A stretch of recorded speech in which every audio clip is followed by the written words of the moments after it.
Hello, my dear friends.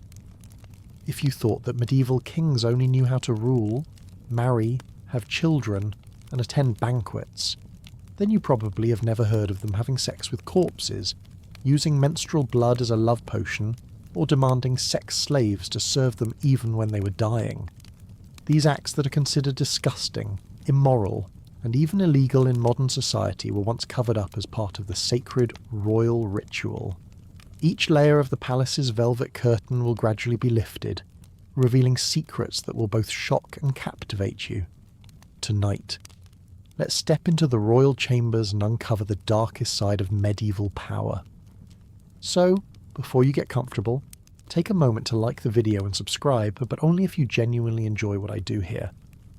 And let me know in the comments where you're tuning in from and what time it is for you. It's always fascinating to see who's joining us from around the world. Now we dim the lights, maybe turn on a fan for that soothing background, and let's embark on this journey together tonight.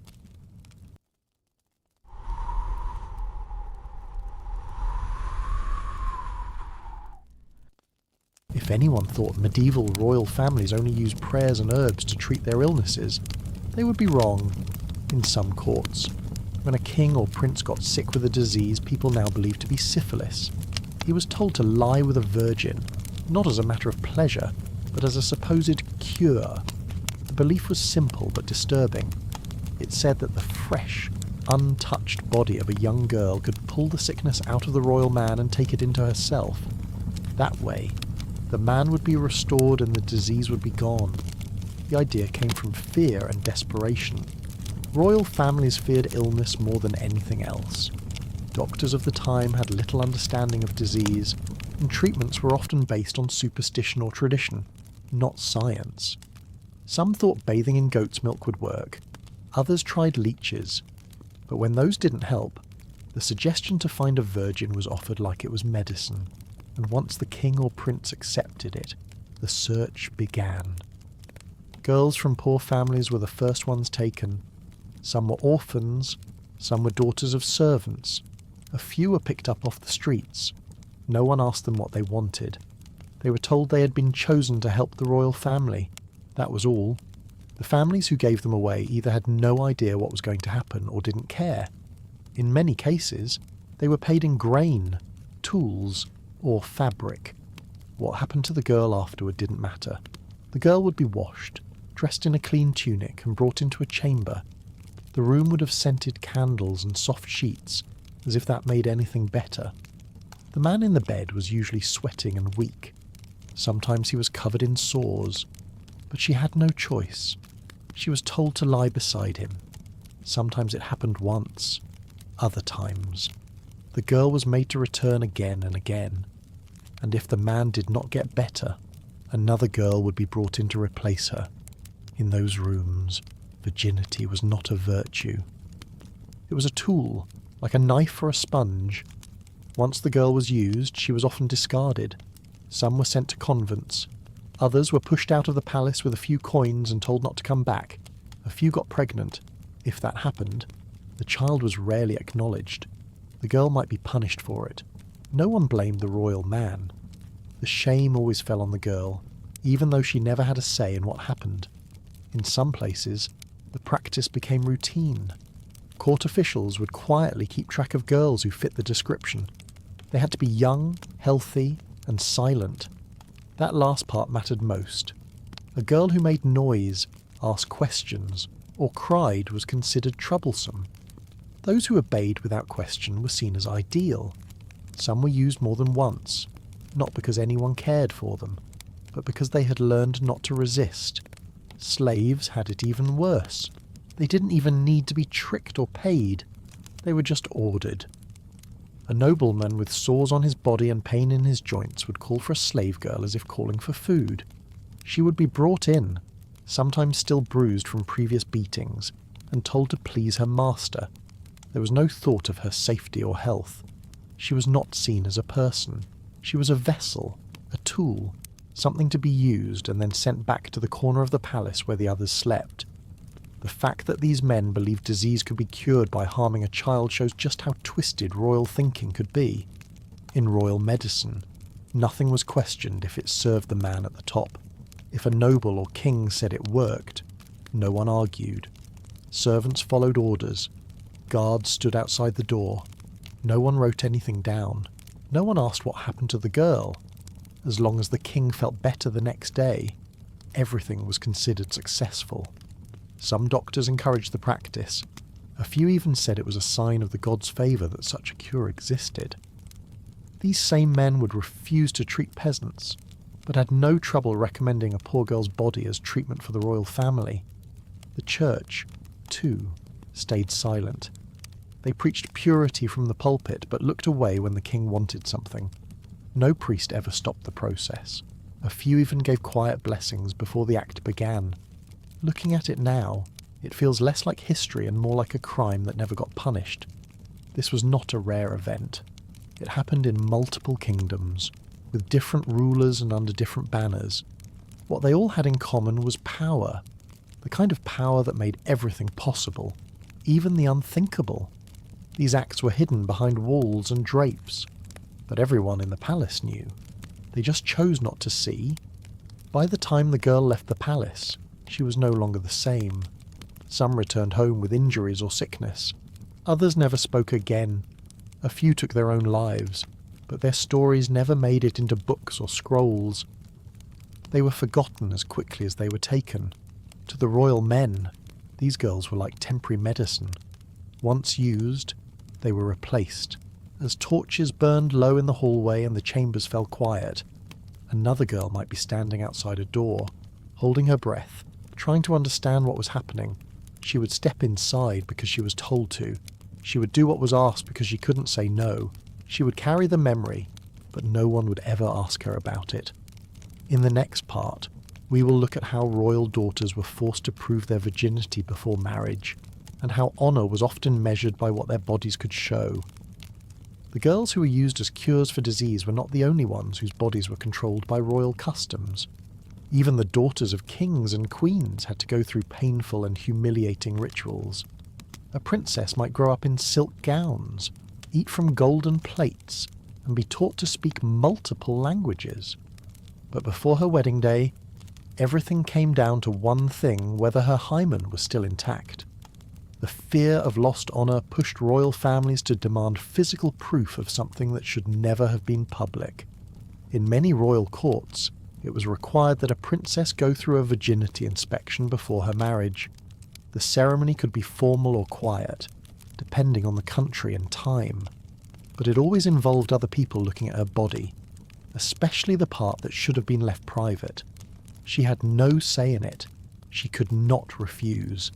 It didn't matter if she was kind, clever, or loyal. If her body did not match the expectations, she was at risk. These inspections were usually done a few days before the wedding. The girl was taken to a chamber inside the palace. Sometimes her mother or a trusted older servant would be present, but often she was surrounded only by women chosen by the court. The person leading the inspection was called a royal midwife or, in some places, a court physician, but most of them were not trained doctors.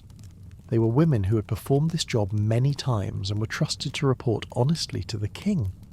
The idea that a woman's honour could be confirmed by someone's fingers is one of the strangest things ever accepted as tradition. These women would check for the presence of the hymen, believing that it was the only sign of virginity.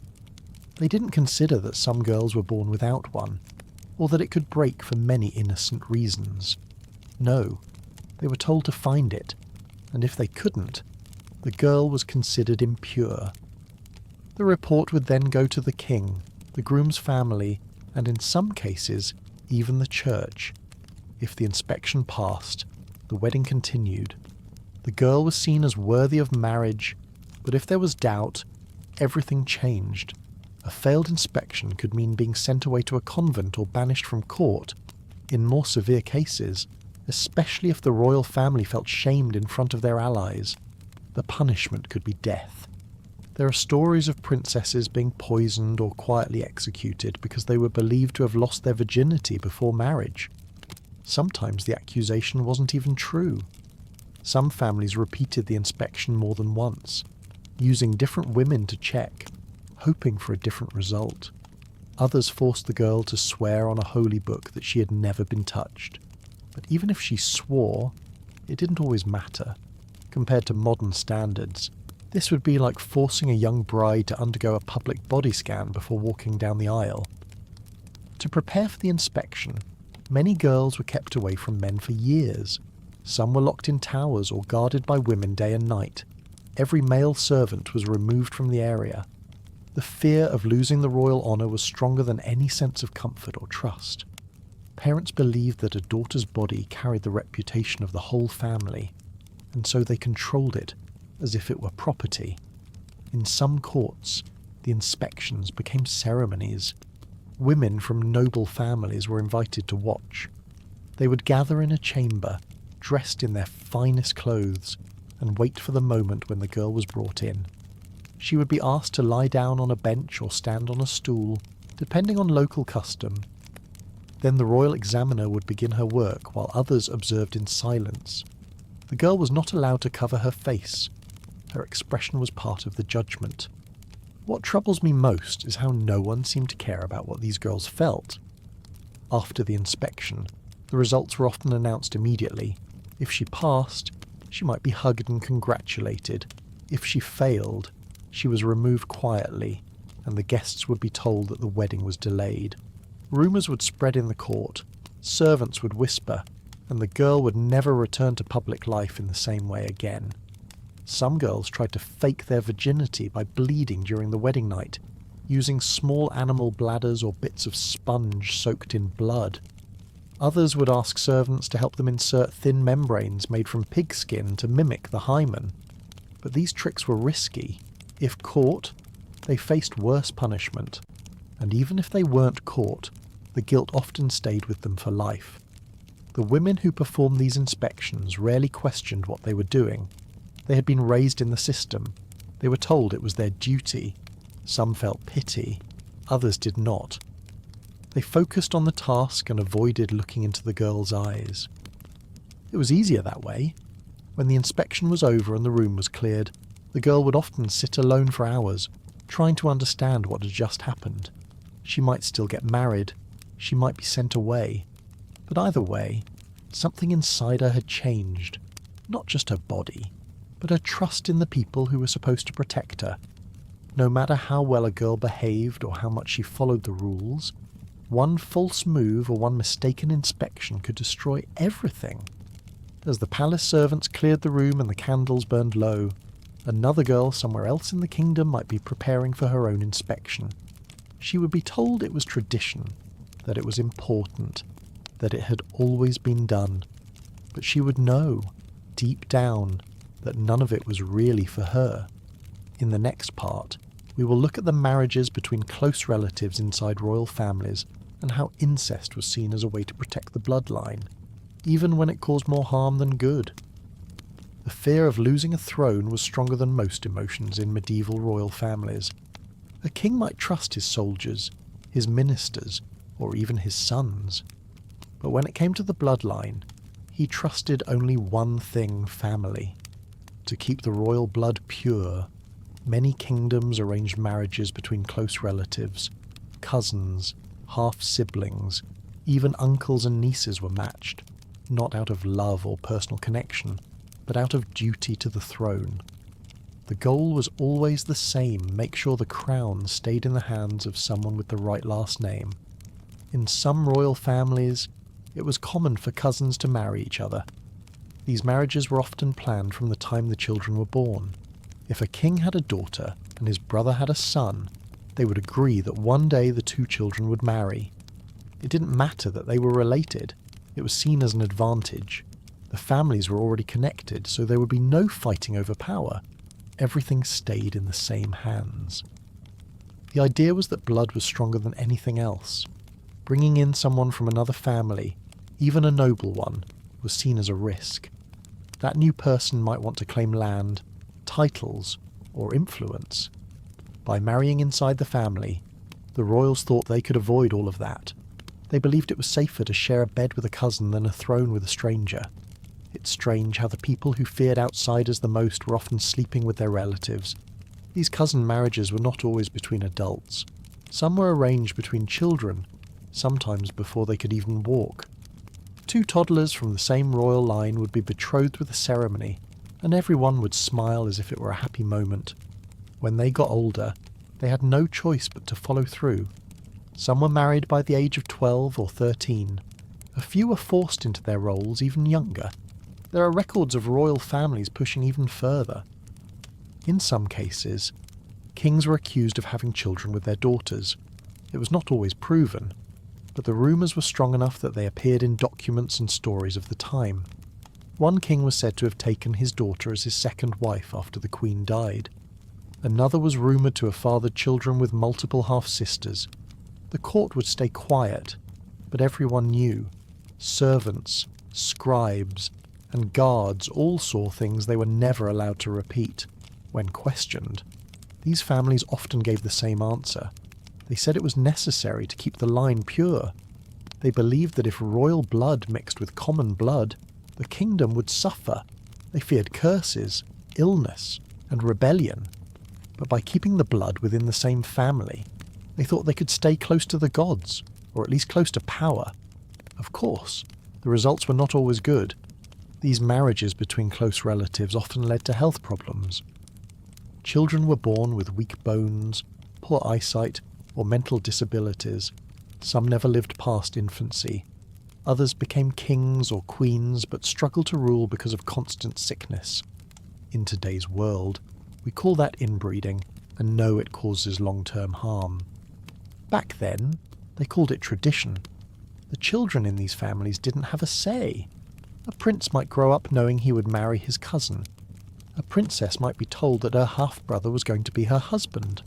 Some were confused, others afraid, but none of them were allowed to refuse. If they protested, they were told they were disloyal to the family. If they cried, they were told to grow up.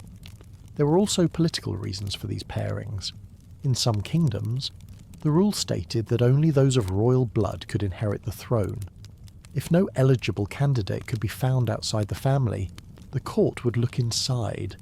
Marrying a niece or cousin became the only way to keep the crown safe.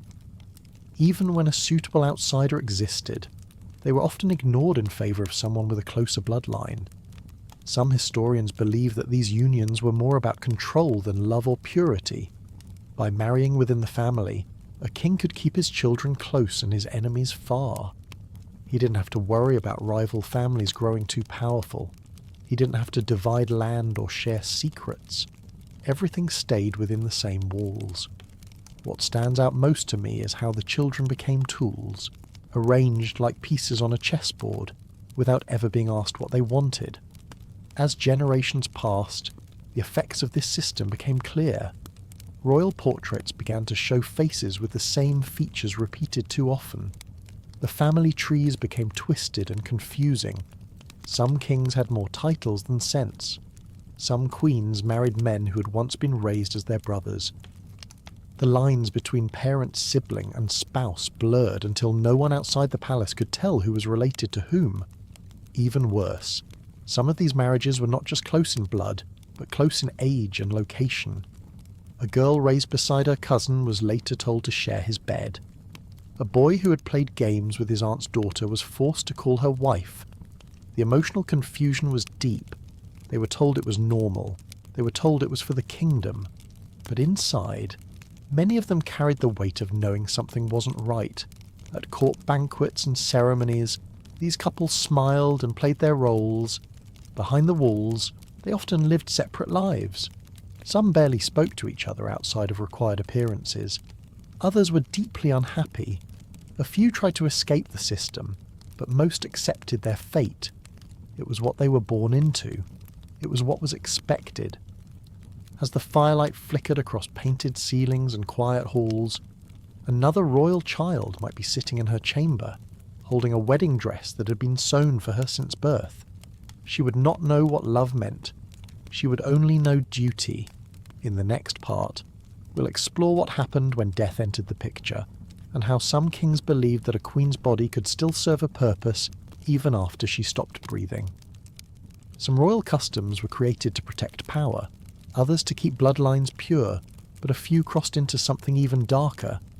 In certain kingdoms, when a queen died, her body was not taken straight to the tomb.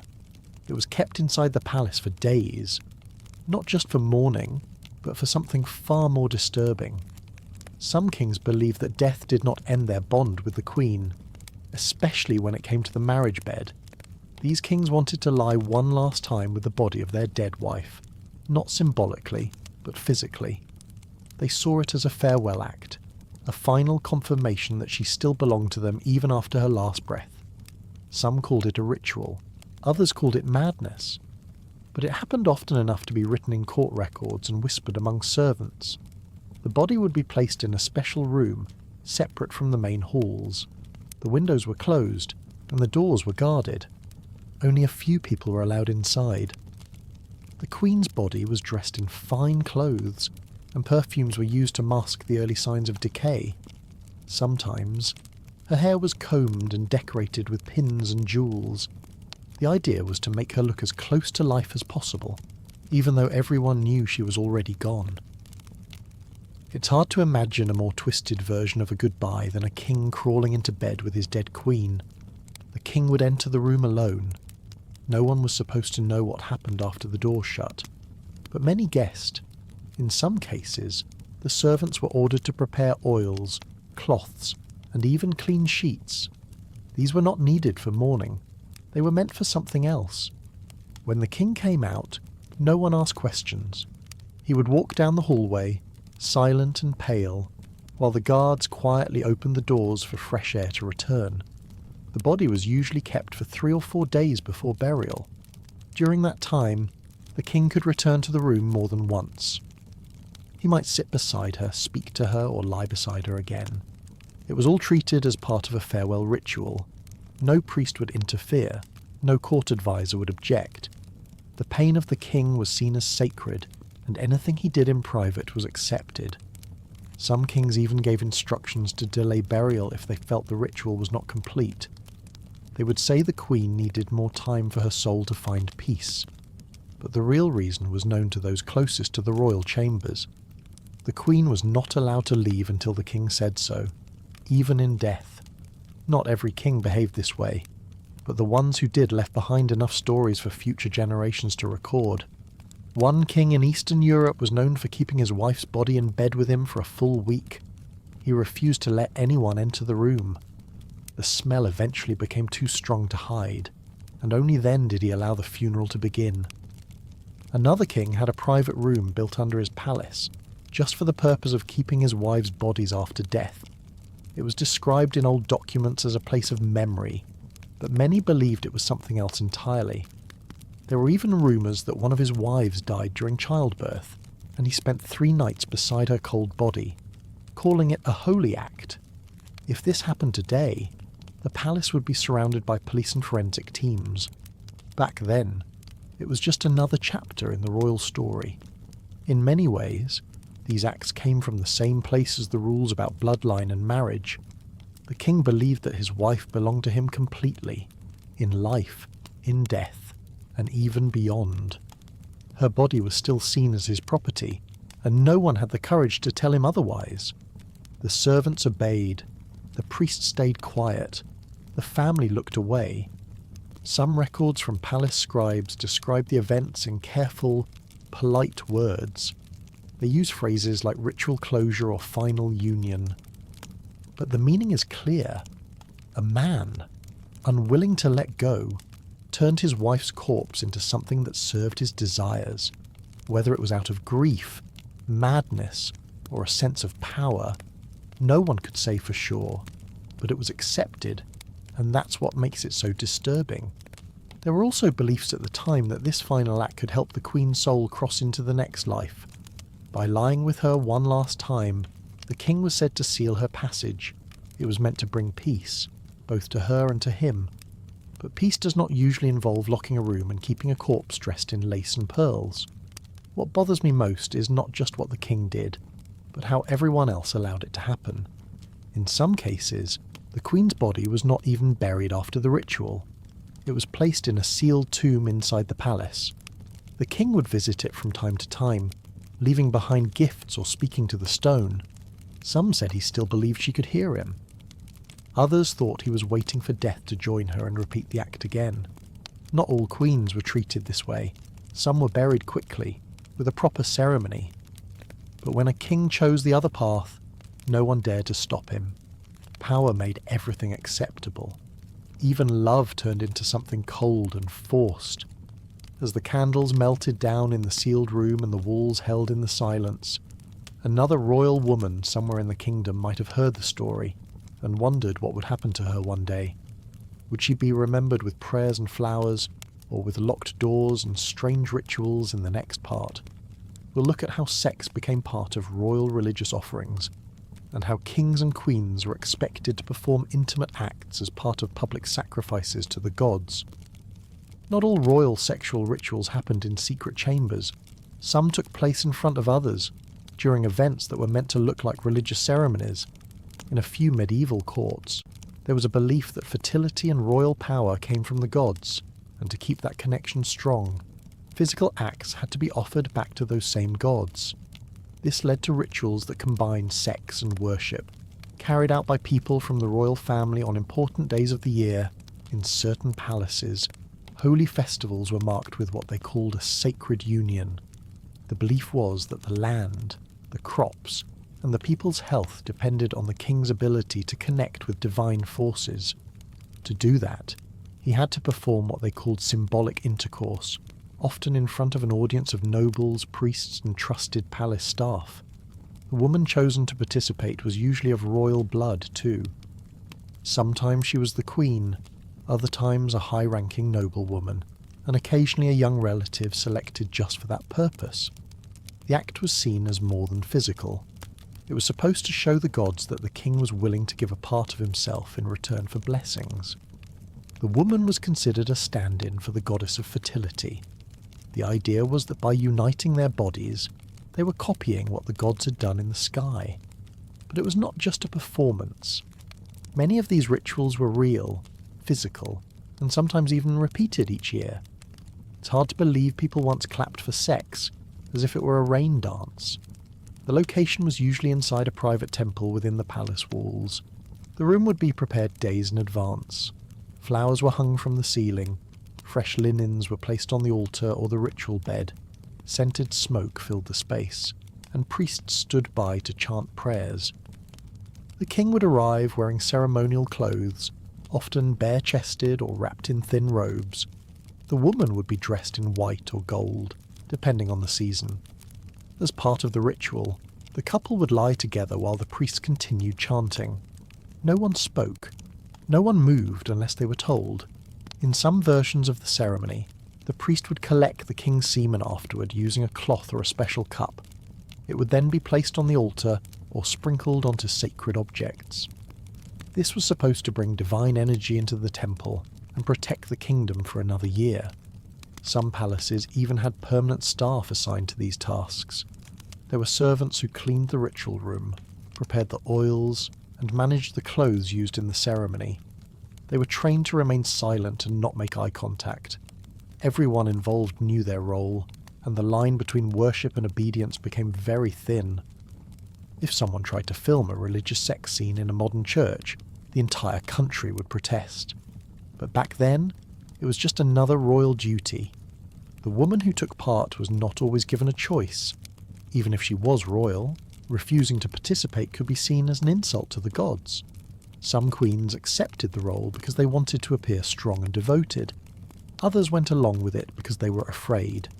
In rare cases, the same woman was used for several years in a row, becoming known in the palace as the fertility vessel, though no one dared say it out loud. The king was praised afterward.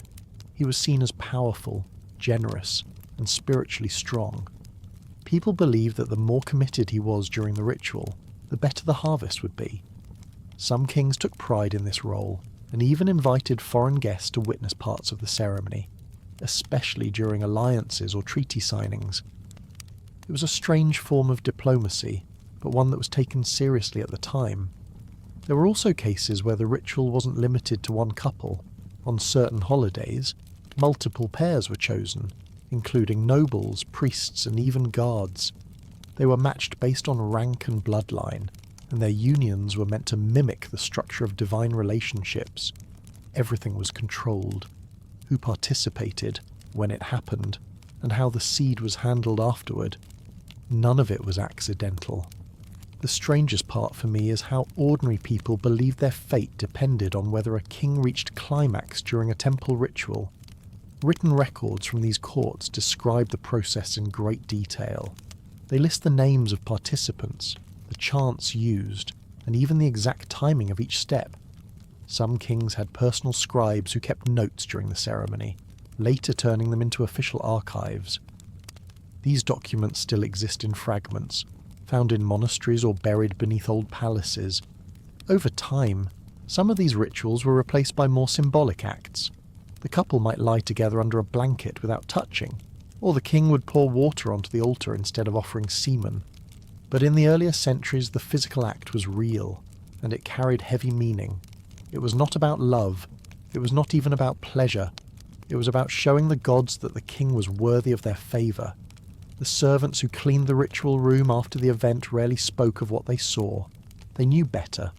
Some burned the sheets, others buried the cloth in temple gardens. It depended on local beliefs. But the goal was always the same: transfer the king's energy to the earth, through the gods, using sex as the bridge. Not all kingdoms practiced these rituals. Some saw them as sinful and banned them. But in places where the old traditions were strong, they lasted for centuries. They became part of the rhythm of royal life. A harvest meant a ritual. A new moon meant preparation. The king's body was not just his own. It was a tool for divine connection. As the chants faded and the smoke cleared, another servant might enter the room to collect what was left. She would move carefully, not out of respect, but because she had been trained that way. The room was holy, even if what happened inside felt anything but. In the next part, we'll turn to a very different kind of belief, one where royal women used their menstrual blood to try to control love and power, mixing old magic with personal desperation. Royal rituals were not always grand events filled with music and ceremony. Some were quiet, secret, and done by women behind closed doors.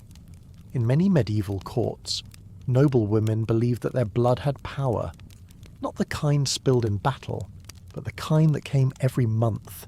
Menstrual blood, to them, was more than a physical sign. It was seen as a tool, and in certain circles, it was used as a weapon to capture love and bind loyalty. Among noble and royal women, there was a belief that a man could be made to fall in love, or stay in love, if he unknowingly consumed a drop of a woman's menstrual blood. The idea was that this blood held her essence. By swallowing it, the man would be tied to her. His desires would be harder to control. His thoughts would return to her more often. It wasn't just about romance. It was about control. The method was simple. The blood was usually mixed into food or drink. A woman might hide it in a thick stew, stir it into dark wine, or smear it on a piece of cooked meat. The trick was to make sure it didn't stand out. Once the man ate it, she would watch closely, waiting to see changes in his behaviour.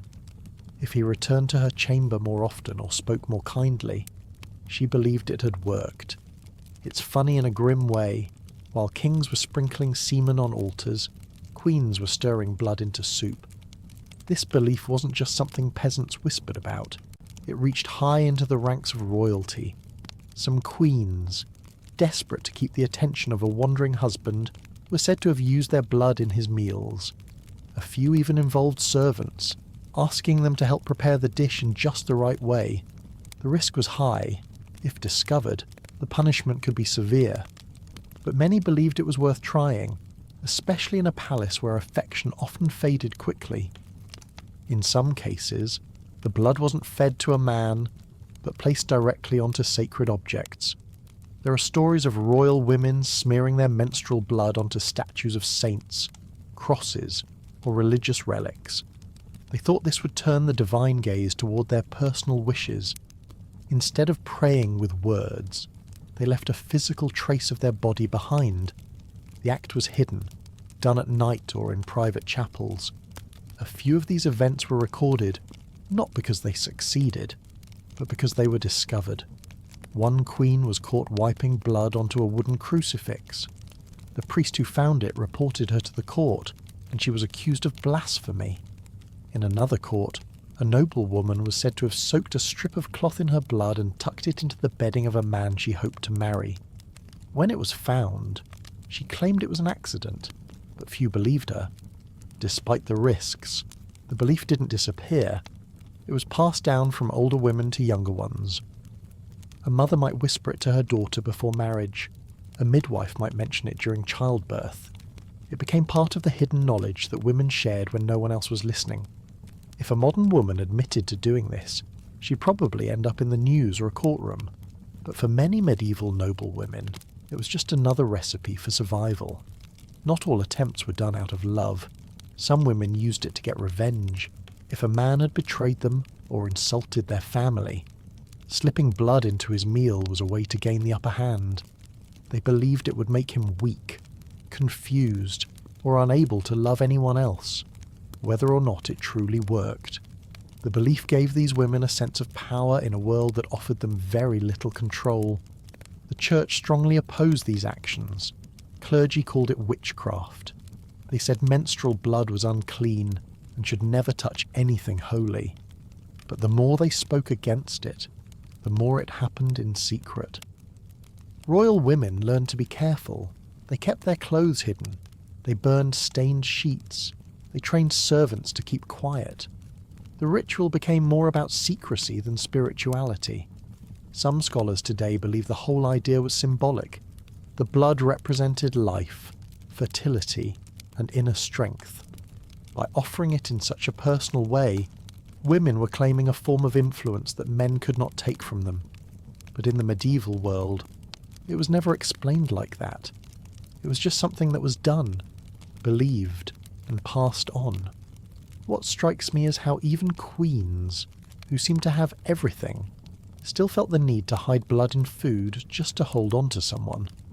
There are no statues or paintings that show this practice. It wasn't something people wanted remembered, but the story survived through letters, rumours, and confessions made under pressure. In palace kitchens and bedchambers, the quiet work of mixing blood and love continued long after the priests gave their warnings. Even today, fragments of these beliefs remain in old folk tales and family legends. Some describe women putting drops of blood into wine glasses. Others say a shirt stained with menstrual blood was worn by a husband who never strayed again. These stories aren't taught in school, but they linger in corners of history. As candles burned low in private dining halls and prayers echoed from distant chapels, another noblewoman might be tucking away a handkerchief, waiting for the right time to use it. She wasn't thinking about sin or shame. She was thinking about keeping what little power she had.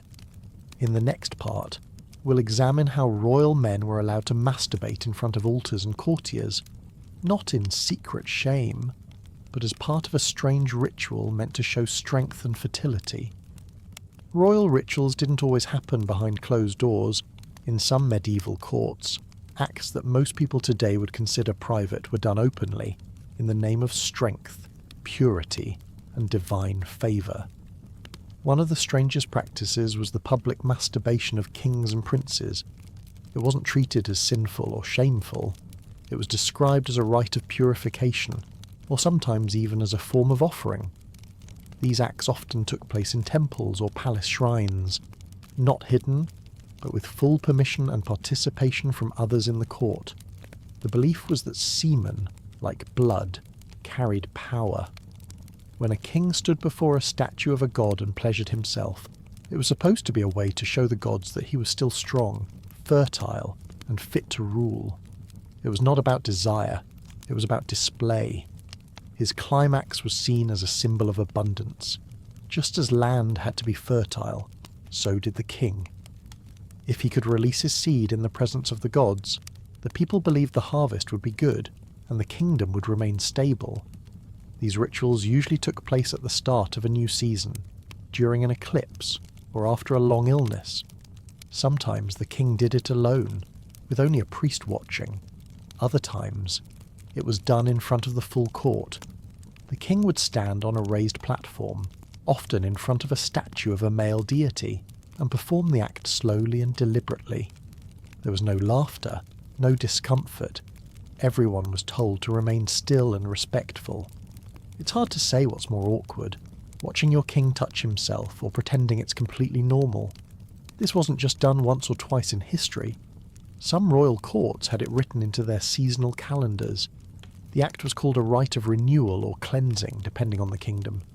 It was also believed that the king's semen could be used afterward to help others. In one case, a priest collected it in a cloth and rubbed it on a statue of the goddess of fertility. In another, it was mixed with oil and applied to a sick queen's forehead as a supposed cure. There is even a story in one court where a group of royal physicians requested that the king donate his semen regularly to be stored in jars. These jars were then kept in a cool chamber, labelled carefully, and only used when the royal family faced health problems. The idea was that royal fluid, like holy water, could protect and heal. It was not seen as strange. It was simply part of royal life.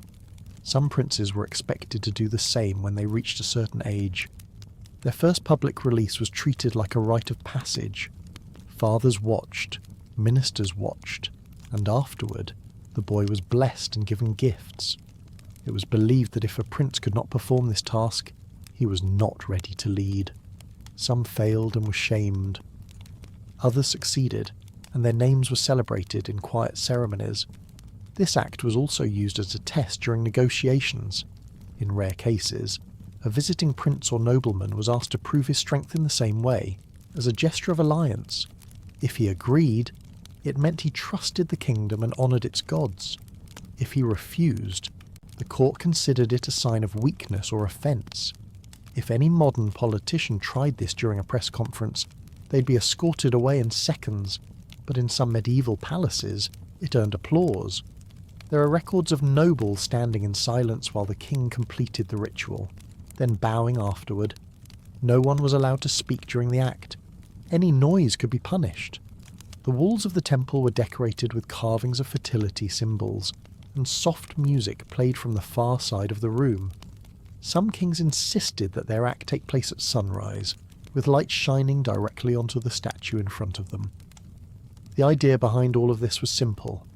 If the gods had given the king his strength, then he had to give some of it back. That meant offering what was seen as his most sacred fluid.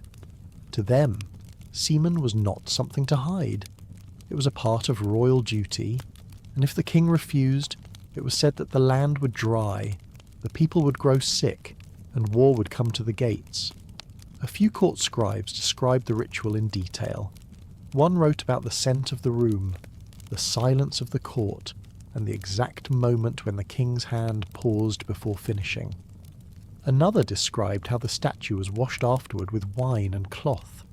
These records were kept hidden, read only by future kings or temple caretakers, but they show how serious the practice was and how far people were willing to go to keep the system in place. Not everyone believed in it. Some clergy spoke out, calling it prideful or corrupt, but they were quickly silenced. In many palaces, the king's body was treated as holy, and what he chose to do with it was above question. The servants cleaned up, the priests gave their blessings, and the people outside the palace never knew. What I find most unsettling is how something so private became a tool for proving worth, not just to the gods, but to an entire court. After the ritual ended, the room would be cleaned thoroughly, new sheets laid down, oils and incense burned for hours. The jars of collected semen were sealed and stored carefully. They were labelled with the king's name, the date, and the purpose of use. Some were never touched again. Others were used in strange ways that no one fully recorded. As the sunlight faded through coloured glass and the guards returned to their stations, another prince might be summoned quietly for his first test. He wouldn't be asked how he felt. He would only be told what to do and when. In the next part, we'll explore the secret rooms behind royal banquets, where group sex between royals, nobles, and slaves became a way to celebrate power, not pleasure. Not all royal ceremonies were held in daylight. Some took place at night, far from the public eye, after the last wine cups were emptied and the last songs faded from the halls. In certain royal courts, the real celebration began only after the guests thought the party was over. Behind hidden doors and under heavy curtains, group sex became a regular part of private banquets. It was not treated as scandalous. It was organised, expected, and for some, even required. These secret rooms were part of the palace architecture. They were built beside banquet halls or underneath garden courtyards. After hours of drinking, eating, and toasting, the king or a high-ranking noble would give a quiet signal. Servants would then lead selected guests down narrow hallways to these rooms. Inside, the atmosphere was very different. Low lighting, piles of cushions, warm perfumes, and unclothed bodies moving slowly across the space. The room smelled of oil, sweat, and smoke. Nothing about it was accidental. The men and women waiting inside were not fellow guests. They were slaves, handpicked by the royal household. Some were young, some were older. All were chosen based on the known preferences of the nobles expected to attend. There were people assigned just to gather this information. Which lord preferred red hair? Which prince liked tall men? Which queen desired soft skin or strong hands? This was known and carefully managed. It's almost impressive, in the worst way possible. How much planning went into making orgies feel like royal protocol. Once inside, the rules were few. Those who wanted to participate did.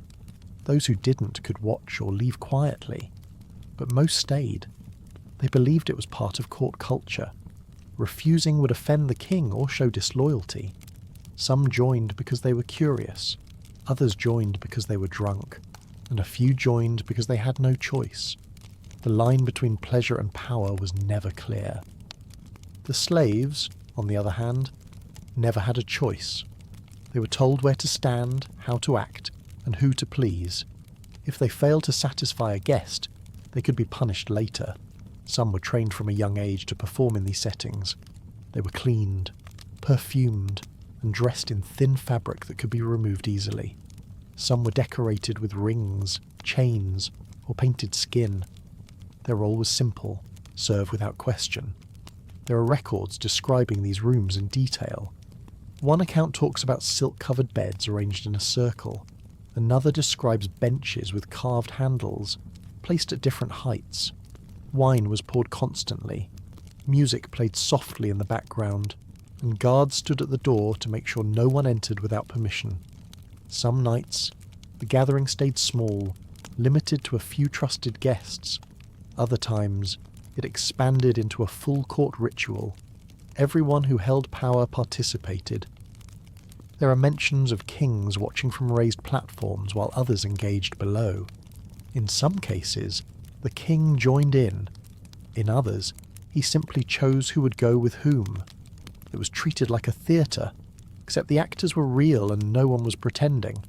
Imagine your boss inviting you to an after-party and then pointing to a stranger, expecting you to strip down and smile. That's the level of absurdity we're dealing with here. One of the most disturbing parts is how princesses were sometimes included, not always directly, but enough to be noted in historical accounts. There's a story from a northern kingdom where two royal daughters were brought into one of these rooms by the order of their uncle. They were told it was a ceremony of maturity. The next morning they were sent to convents, their names removed from all official documents. The event was recorded later by a court scribe, who called it the night that dirtied the crown. These events weren't secret to everyone. Palace staff knew. Servants who cleaned the rooms found evidence the next day: stained cloths, broken jewellery, spilled wine, and, in some cases, blood. Some tried to warn others. A few wrote letters that were never sent, but most stayed silent. Speaking out meant losing their position or worse. Some queens were involved too, not just as observers but as participants. They were expected to show that they were open-minded, worldly, and aligned with the king's desires. Some enjoyed the freedom these nights gave them.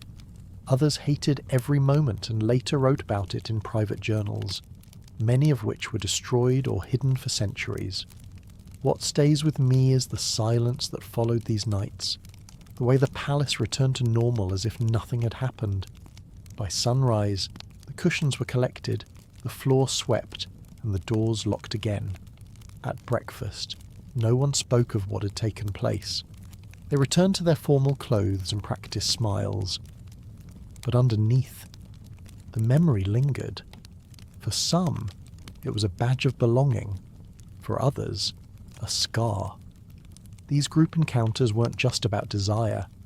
They were used to build alliances, reward loyalty, and sometimes test obedience. A noble who performed well might be given land or favour. A guest who hesitates might be cut from the following invitation. Participation became a way to stay close to power. And in medieval courts, closeness to power meant survival. These gatherings faded in some kingdoms as new rulers took the throne and the church gained more influence. But for centuries, they were as much a part of palace life as coronations or royal weddings. They were never mentioned in official records, but they shaped reputations, destroyed some lives, and built others. As torches dimmed and curtains were drawn tight, another group might be forming in the hallway. Another slave brushed with oil. Another guest handed a goblet. Another night beginning with laughter and ending in silence.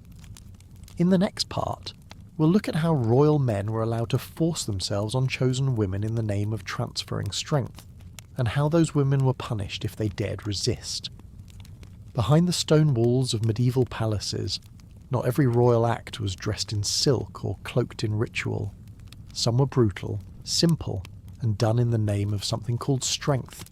In certain kingdoms, kings believed they could pass on their power through sex. It was called transferring vitality or giving the seed of strength. But it wasn't a gift, it was an order, and the women involved were rarely asked what they thought.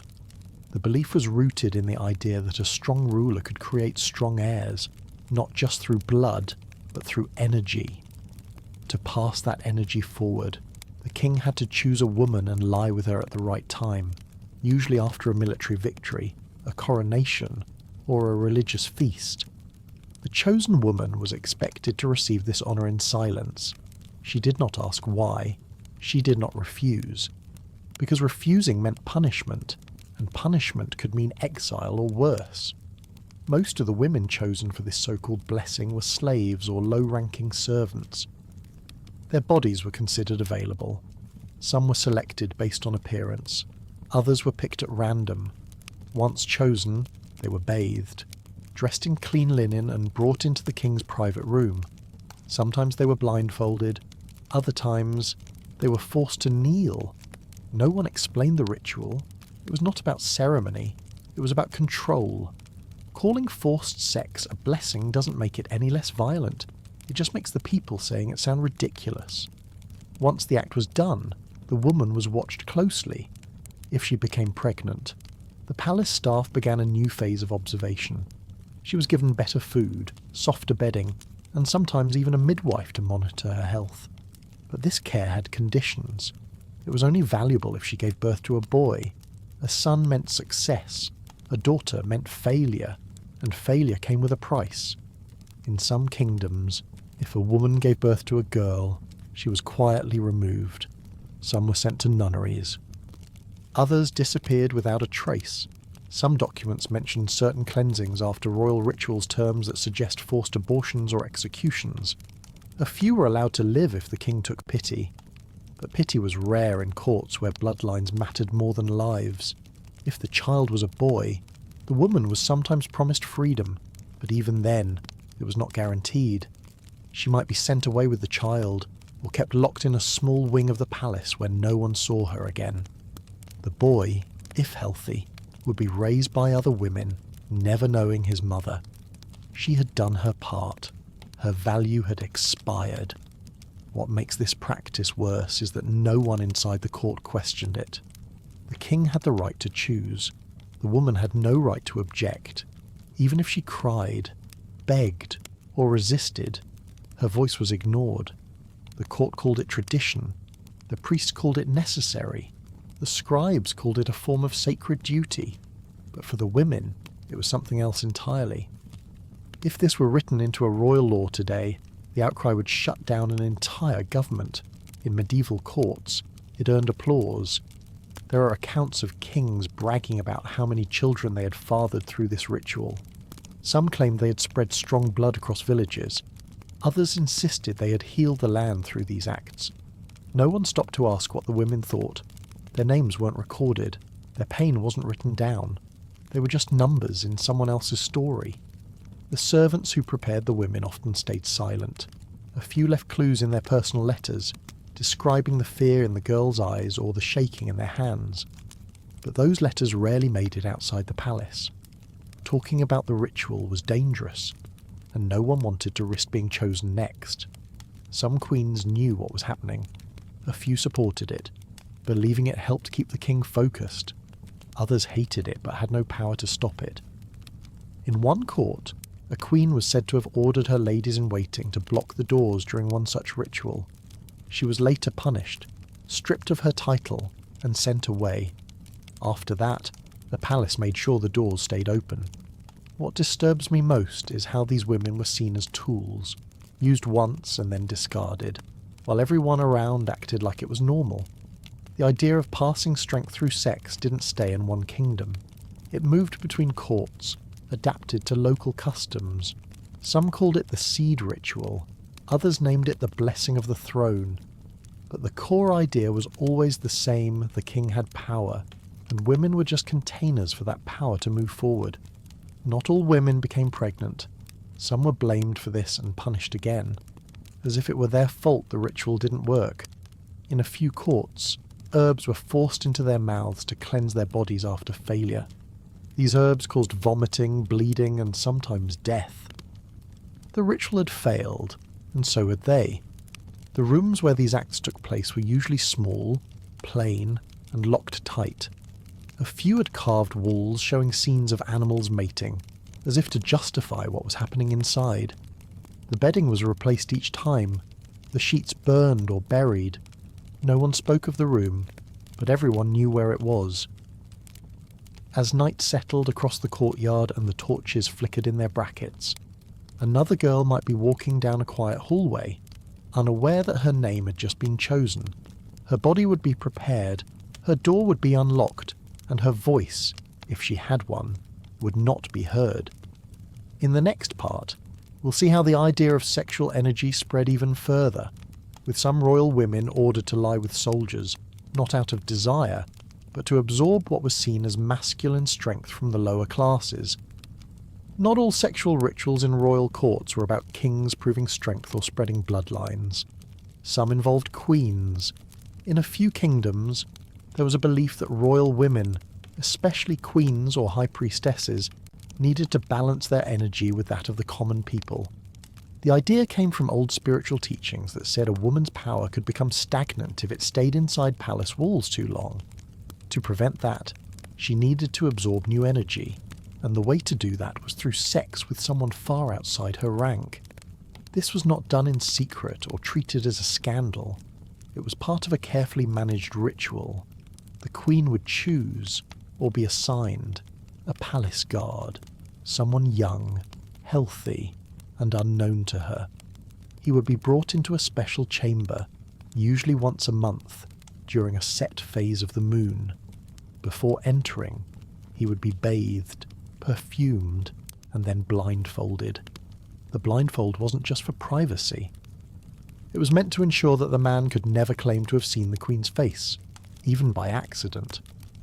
The room was quiet, dimly lit, and lined with thick fabric. The guard was expected to remain silent and follow instructions. The queen, or sometimes a female attendant acting in her place, would initiate the act. No words were exchanged, no names spoken.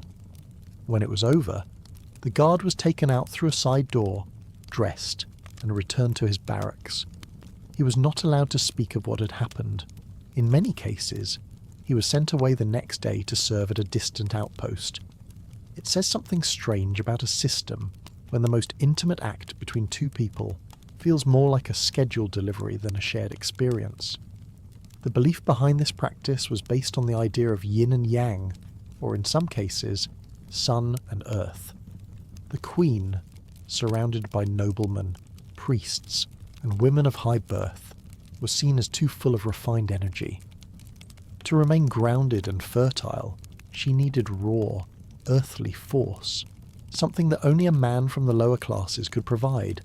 A soldier, with his sweat, strength, and bloodied boots, represented that force. Some believed this ritual helped queens conceive. Others thought it kept them healthy. A few saw it as a way to calm their minds. But whatever the reason, the outcome was the same. One man entered the room blindfolded. One woman received him, and no one spoke afterward. The next day, life resumed as if it hadn't happened. The guards selected for this role were chosen carefully. They were not informed ahead of time. A commander or priest would call them aside, give basic instructions, and escort them to the chamber. Some were terrified. Others took it as an honour, but none were allowed to repeat the experience. Once a man had been used in this way, he was considered spent. The court did not allow repeats, fearing emotional attachment or gossip. There were rules to ensure silence. Some guards were promised gold. Others were sworn to secrecy through threats. A few were never seen again in the palace. They were reassigned to faraway posts, sometimes in dangerous places. Their names were quietly removed from court records. Over time, even their families stopped hearing from them. If this happened in a modern office, it would be called misconduct, followed by lawsuits. In the palace, it was considered balanced. The Queen's attendants handled the details. They selected the day, prepared the room, and confirmed the guard's condition. Sometimes, if the Queen was ill or unavailable, a surrogate woman of similar age and build was used instead. The energy transfer was considered more important than the identity of the people involved. It wasn't about love, it was about roles and rules. Some queens looked forward to the ritual. Others resented it, but all accepted it as part of their duty.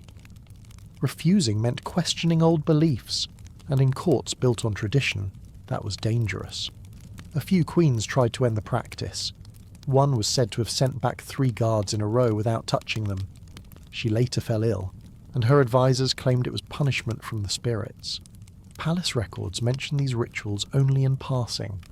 They are listed as balancing sessions or night offerings. The details were known only to a few, but letters from servants and whispers in the kitchen filled in the blanks. People knew what was happening, they just didn't speak of it in public. What unsettles me is how quiet the palace stayed during these nights, how something so intense could be wrapped in routine. The room used for the ritual was cleaned immediately after. Bedding was burned or buried, oils were refreshed.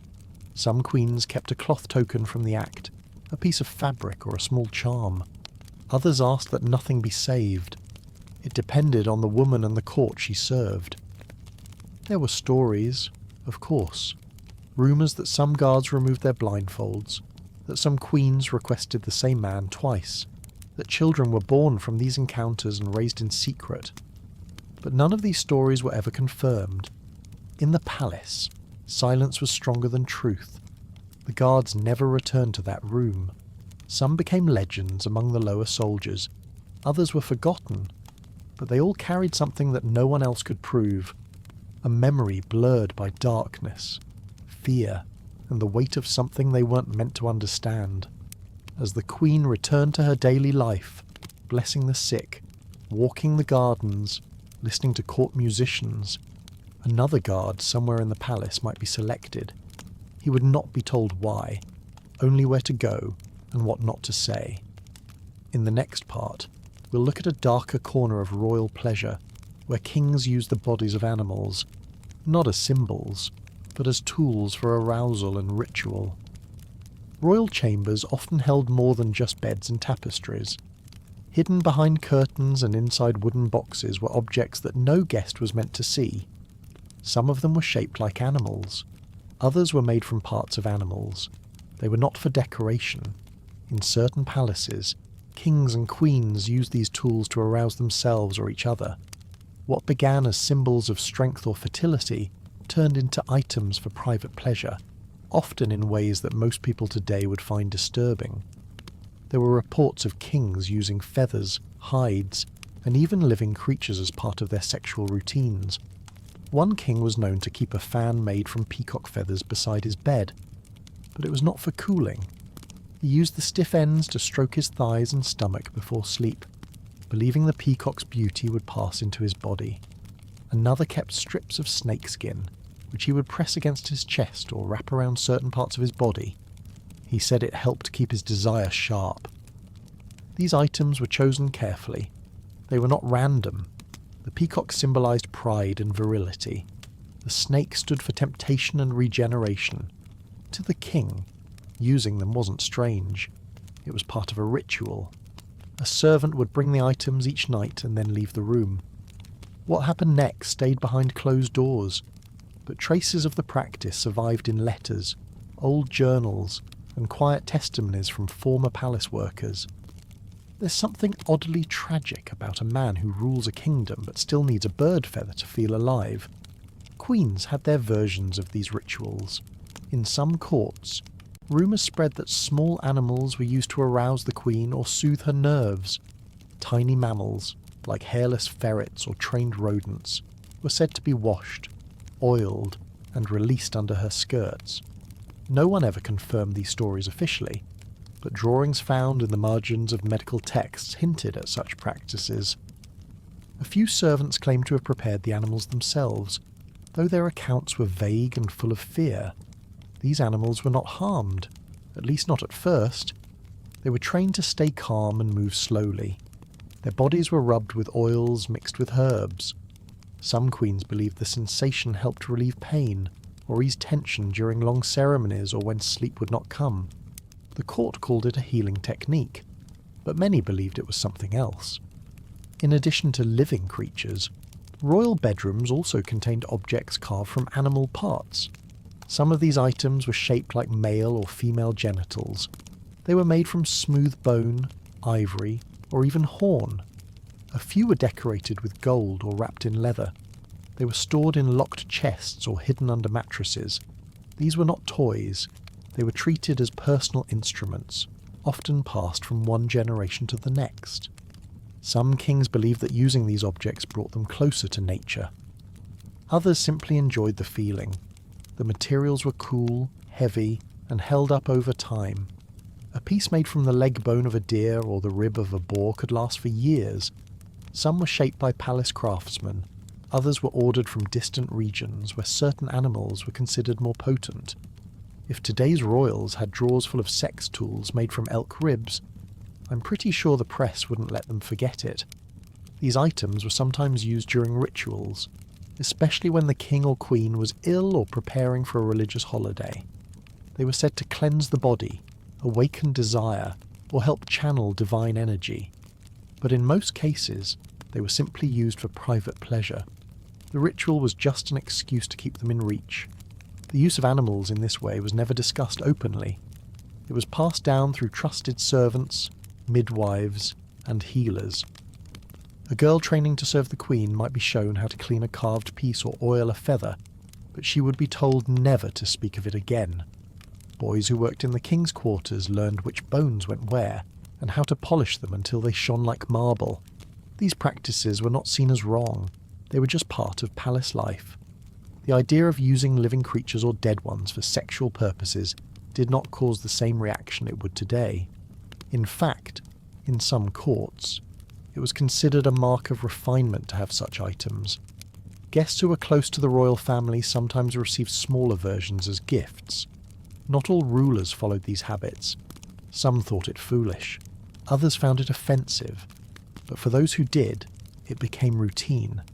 A feather here, a bone there, a creature trained to stay quiet. The chambers were full of candles, shadows, and silent tools. Nothing spoke, but everything was used. What I can't forget is how something so quiet, so strange, became ordinary behind those heavy palace doors. Over time, many of these items disappeared. Some were buried with their owners, Others were broken or burned during regime changes. A few ended up in private collections, misidentified as religious artifacts or medical tools. The stories about them became harder to prove, but they never fully disappeared. They remained in footnotes, family letters, and the memory of servants who dared to write the truth before they died. As the queen adjusted her robes and the king finished his wine, another servant might be opening a chest at the foot of the bed. Inside were bones wrapped in linen, feathers tied with silk, and a tiny animal cage hidden under folded sheets. No one asked what they were for. Everyone already knew. In the next part, we'll step into an even more uncomfortable space, where statues shaped like genitals were not just decorations but part of daily contact between royal women and sacred stone. Royal bedrooms were often filled with symbols. Some were for protection, some for luck, but others were much more specific. In certain medieval courts, there was a widespread belief that fertility could be summoned, not just through prayers or herbs, but through physical contact with sacred statues. These statues were not always of saints or gods. Many were shaped like male genitals, carved in stone and placed where royal women could see and touch them daily. The idea came from older traditions where phallic-shaped statues were seen as carriers of life. In temples and fields, people worshipped them to ask for children, good harvests, or strong animals. When those ideas entered royal courts, they didn't lose their shape. They simply changed location. Instead of sitting in public squares, these statues were moved into private chambers, especially into the rooms of princesses and queens who had not yet conceived. Young women of noble birth, especially those who were recently married, were encouraged to interact with these statues regularly. Some were told to kneel before them and place both hands on the stone. Others were instructed to lie beside them during rest. The most detailed accounts mention how a princess would be brought into a chamber before her wedding night, left alone with the statue, and told not to return until she had spent enough time connecting with it. If sex education today involved hugging marble genitals, I doubt many students would make it past the first lesson. The statues were carved from different materials, depending on the region and wealth.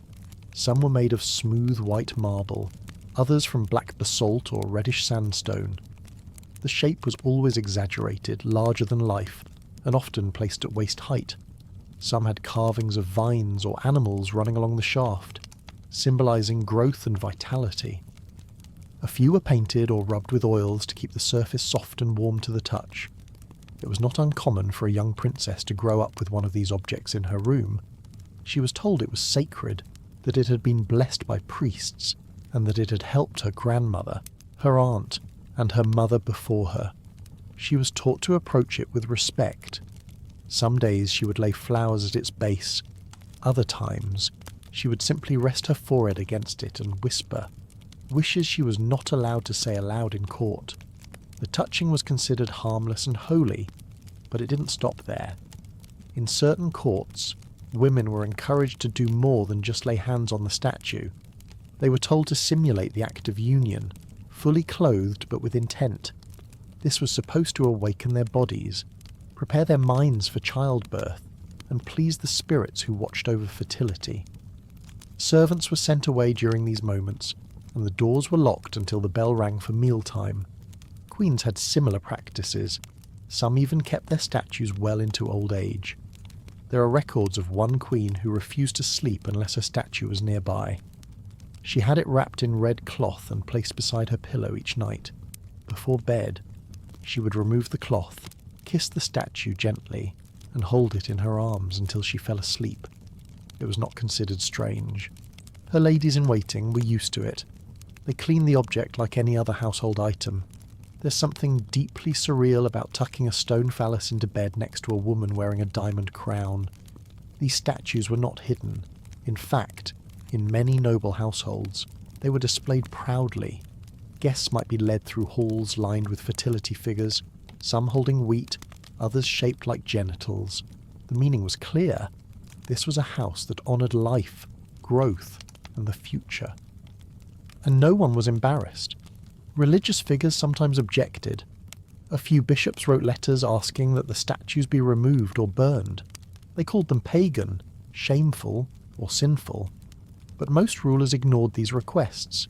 They believed that the statues brought good fortune, and as long as children were being born, they saw no reason to change the tradition. The statues were sometimes included in childbirth rituals. A woman in labour might grip the statue during contractions. Others had it placed under the bed or at the foot of the delivery couch. It was seen as a guide, a protector, and a promise that the child would arrive safely. The midwives followed instructions carefully. They believed in the power of the object as much as the Queen did. What I find most telling is how physical these traditions were. Faith wasn't just something you thought, it was something you touched, kissed, and carried into bed. Some statues were passed down from generation to generation. A new bride would receive the family statue as part of her wedding gifts. If it broke, it was considered a terrible omen. If a woman conceived soon after touching it, the statue might be decorated with ribbons or given a new pedestal in the bedroom. These objects were more than stone. They were witnesses to hundreds of nights, prayers, fears, and hopes. Not all women embraced the practice. Some felt uncomfortable and asked to have the statues removed. A few sent them to private storage or covered them with cloth when guests visited, but in most cases, the presence of the statue was seen as normal. Children grew up walking past them. Servants dusted them without comment. The royal sculptors even made new ones each year, using updated styles or smoother finishes. As candles flickered in the corners and the room grew quiet, a young noblewoman might reach out once more, pressing her hand to the cold surface, not out of passion, but out of habit. It was what her mother had done. It was what the court expected, and in her mind, it was part of becoming a wife. In the next part, we'll step into an even colder scene, where royal men believed that sex on the edge of death could carry their souls into the next world, leading to disturbing acts with dying bodies. Death was never just the end in royal courts. For some kings, it was also a moment to prove one final thing. In certain kingdoms, there was a belief that a man needed to release his last desire before his soul could leave peacefully. Without that release, he might be stuck between worlds, unable to reach the afterlife. This belief led to a strange and deeply troubling practice. Some kings demanded sex in their final moments, and someone always had to provide it. The idea was simple. If the body still held desire at the time of death, the soul would be restless. So, the dying man had to be satisfied before his last breath. This meant that slaves, concubines, or even unwilling servants were forced to attend to him, even when he could no longer move or speak. In some cases, the king would give the order weeks before, telling his advisors which woman he wanted beside him when the time came. That woman was not allowed to leave the palace. She had to stay close, always ready. When death approached, the palace became quiet. Priests prayed, healers prepared herbs, but somewhere in the back room, a young woman was being bathed and dressed. She knew what was expected. The king might be barely conscious. He might be feverish, bleeding, or paralyzed. None of that mattered. The belief said his seed had to be released no matter what. Only in a royal court could someone turn a deathbed into a stage for one last performance. These acts were treated as spiritual duties. The court did not call it abuse. They called them sacred. The woman's role was described as a final helper, someone who guided the king's body toward peace. No one asked what she wanted. Her comfort was not discussed, even if the king could no longer respond. She was told to lie beside him, touch him, and wait for a sign. Some kings made special preparations. One ordered a platform to be built under his deathbed. The idea was that a concubine would lie beneath him, unseen by visitors, and act only when his breathing slowed. She was trained to respond in silence. Another ruler demanded that a girl be brought in wearing the same clothes as his first wife. He believed this would ease the transition and bring him joy in the afterlife. There are records of these rituals taking place with full court knowledge. Ministers waited outside, Guards stood watch. Priests offered their blessings. No one spoke against it. The belief in liberating the soul had been taught for generations. To deny the king this last act was seen as cruel, even dangerous. Some said it could bring bad luck on the kingdom if the ritual was not completed properly. Not all kings made this request, but enough did that the tradition became part of palace training. Girls selected for this role were often young and quiet. They were fed well, kept clean, and told they were lucky to serve the king in this way. Some were promised gold or freedom afterward. Few actually received it. Once the king died, the focus shifted to the funeral, and the girl's part in his death was forgotten. If hospitals today had staff assigned to pleasure patients before death, I doubt anyone would call it healthcare. Sometimes the ritual didn't work. The king died too quickly. The girl refused to participate. In those cases, the court would invent a story. They would say the act had been completed, even if it had not.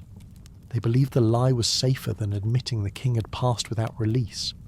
Better to fake peace than risk unrest. There were darker versions of the ritual too. In one court, it was said that a dying prince demanded a young male servant instead of a woman.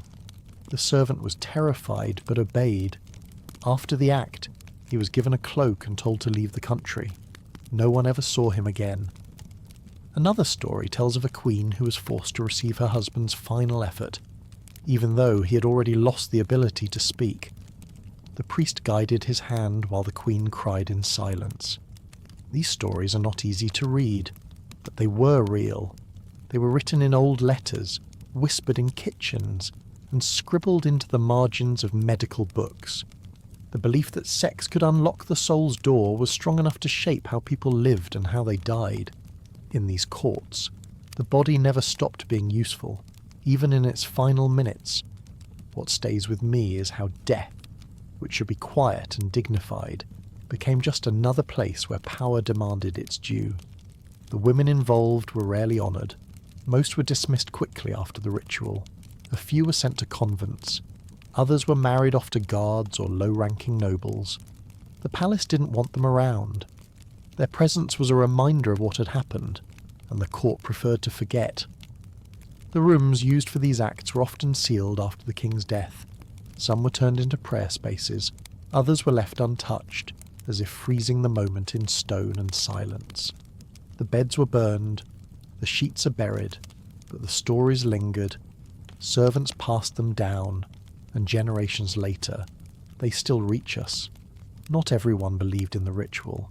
Some called it cruel. Others said it was a twisted excuse for control.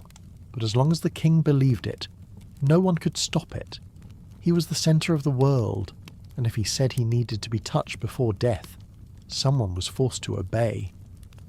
As the final candle burned in the king's chamber, and the doors closed for the last time, a girl somewhere else in the palace might be sitting on a stool, hands folded, waiting to be told she could return home. She had done what was asked. She had no part in the funeral. In the next part, we'll look at how even royal children were drawn into these customs, not through participation, but through education, forced to watch acts they could not yet understand.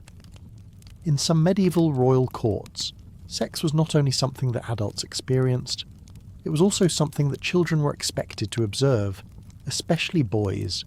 Young princes, from a very early age, were introduced to the adult world not through books or stories, but through direct exposure to what their fathers and mothers did behind closed doors. It was considered part of their royal education. These boys were often led into the royal bedchamber, usually by a trusted servant. The room would already be prepared. The king and queen would lie in bed, and the child was told to watch. No one thought it was odd.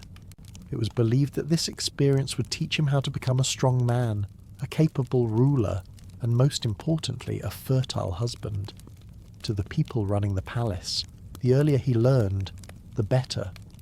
There are records suggesting that in certain dynasties, boys as young as 6 or 7 were taken to these lessons. They were made to stand near the bed, often in silence.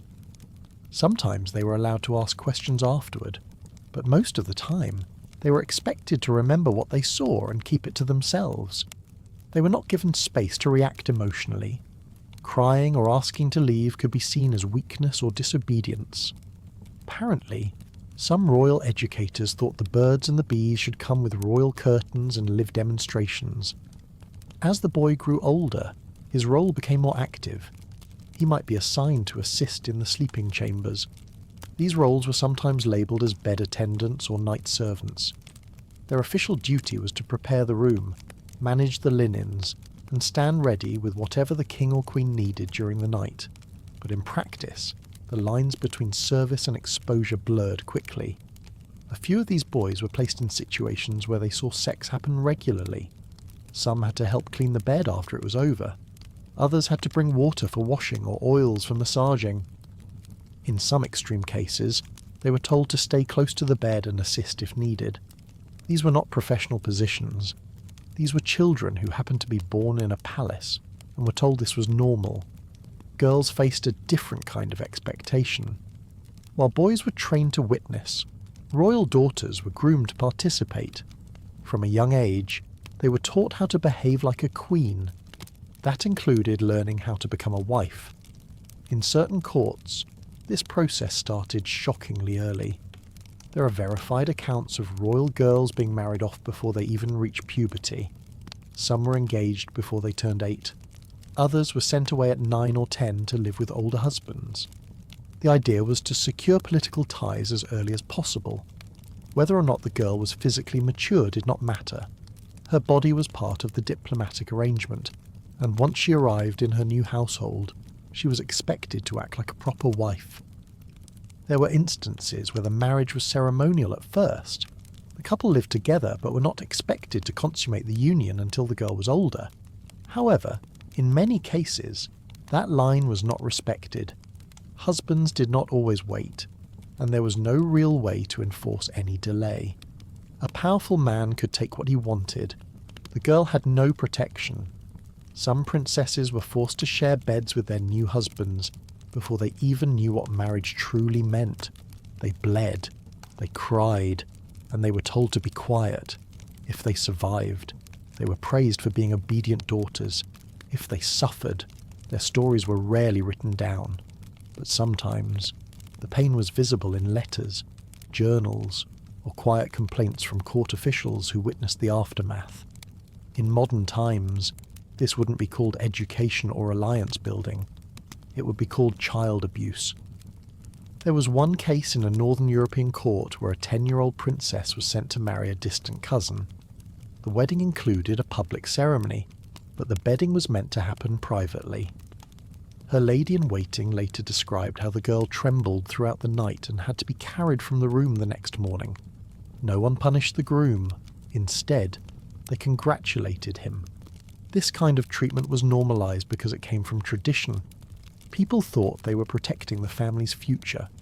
If the girl gave birth to a son, the suffering was seen as worthwhile. If she didn't, the blame often fell on her. She was accused of being cold, cursed, or disobedient. Rarely did anyone question the system that put her in that position in the first place. Many of these girls never went back to their childhood homes. They stayed with their new families, often isolated and lonely. Some died young from childbirth, others lived but carried deep emotional scars. Still, the practice continued. New generations of princesses were born and prepared to follow the same path. The palace whispered stories of past brides like bedtime tales, but the endings were rarely happy. What stands out to me is how violence was turned into ritual, and trauma was called tradition. There is little doubt that these practices shaped the way royal children saw love, power, and control. They learned early that the body was a tool, that obedience was survival, and that their personal comfort meant little in the face of duty. Some grew into rulers who repeated the same practices. Others rebelled quietly but could not change the system. As torches flickered along the stone walls and the sounds of banquet laughter faded into the distance, another child might be standing at the doorway of a royal chamber, waiting to be called in. What they saw next would stay with them for the rest of their lives.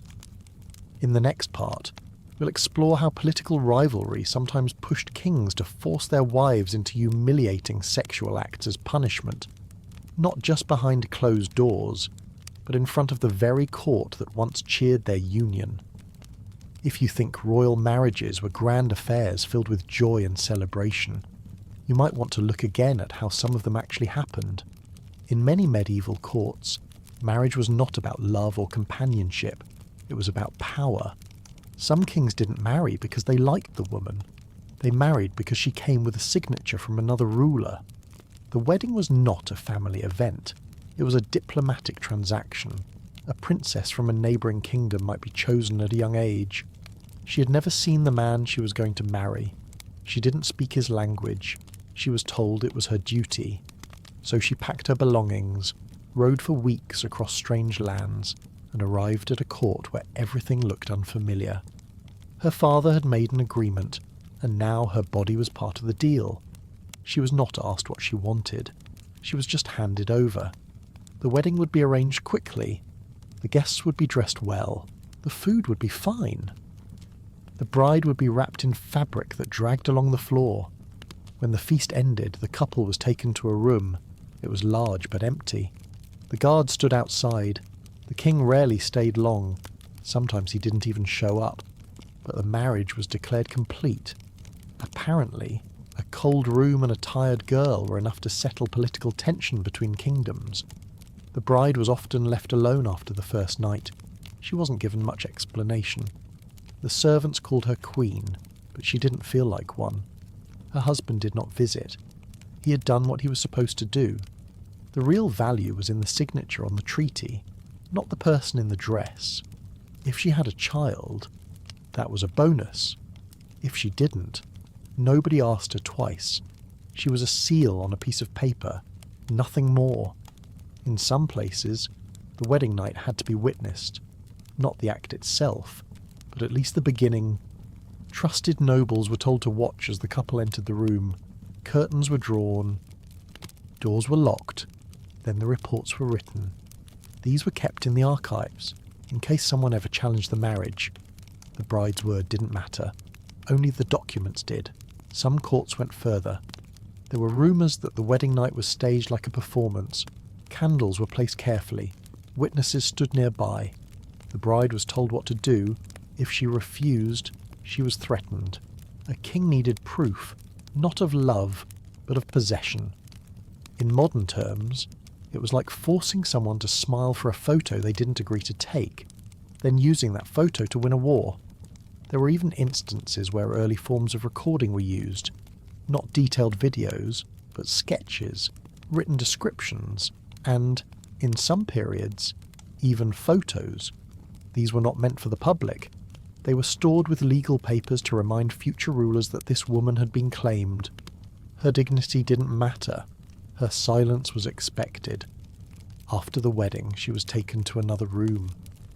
Not a royal suite, just a space where no one else entered.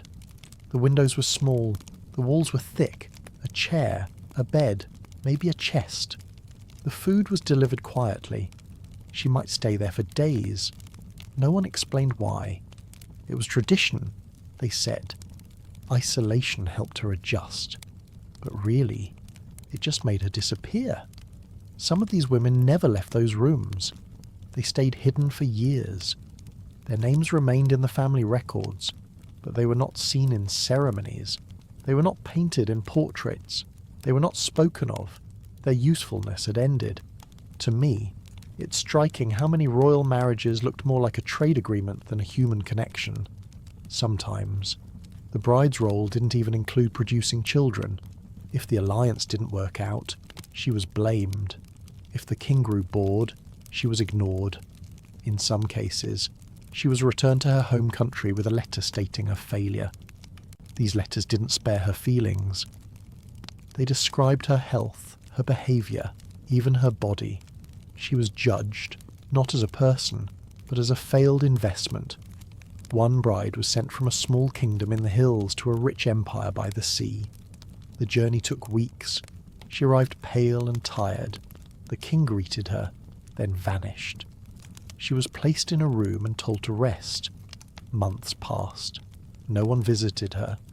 One morning, the door was locked from the outside. She stayed in that room for the next 10 years. No one remembered her name. Her marriage had fulfilled its purpose, and now she was forgotten. It's hard not to feel that the palace, for all its gold and decoration, was sometimes just a fancier kind of prison. The public never saw these things. They heard about the wedding. They cheered when the princess arrived. They watched the fireworks and admired the parade. But they didn't see the cold room, the silent meals, the tired girl waiting in her ceremonial dress. They didn't know she would never sit beside the king again. They didn't ask where she went, and in time she stopped asking too. Her name stayed on paper. Her image faded from memory, but the marriage had served its purpose. The alliance was stable. The borders were quiet. The men in charge were satisfied.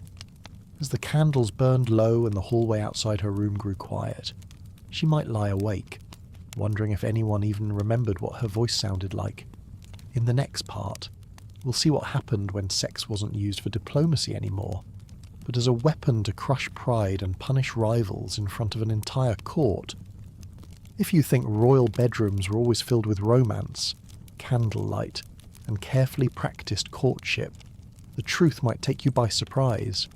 In some medieval royal households, sexual pleasure was tightly linked to domination, submission, and physical pain.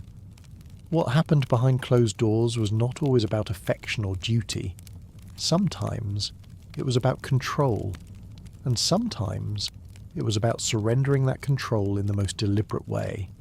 Certain noble women were known to enjoy being tied up or whipped as part of their intimate routines.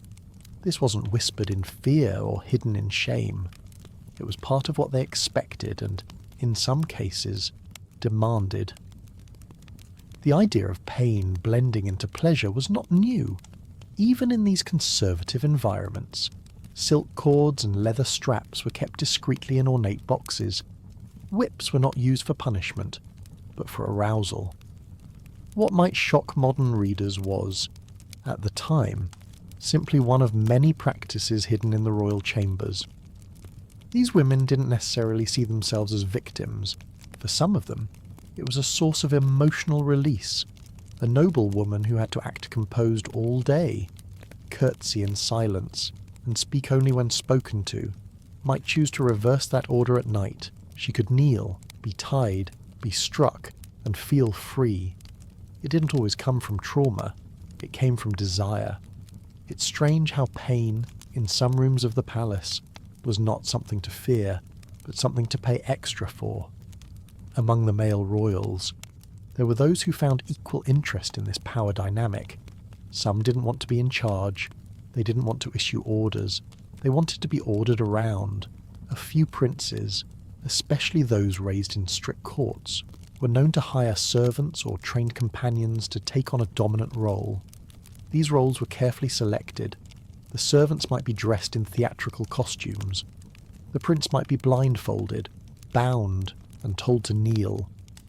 These arrangements were often set up through intermediaries. A trusted advisor might handle the hiring. The participants rarely spoke about it afterward, but the evidence exists. Accounts from palace staff describe the purchase of specific items. Illustrated scrolls from certain regions show figures of high status in submissive positions, arms tied, legs spread, or backs bent over padded benches.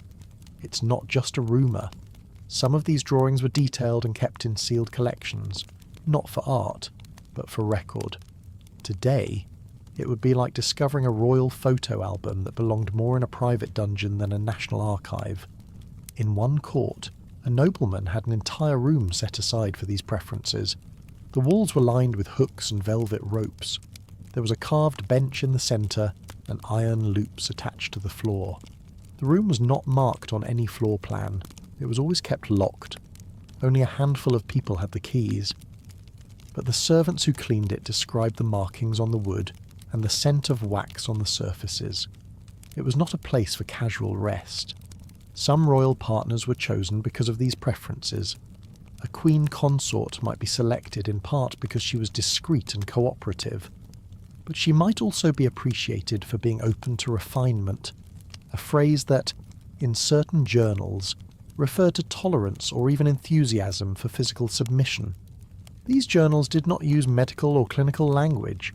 They spoke in terms of obedience, satisfaction, and the preservation of private harmony. What stands out most is how quietly accepted it all was, provided no one tried to make it public. In some cases, visiting royals brought their preferences with them.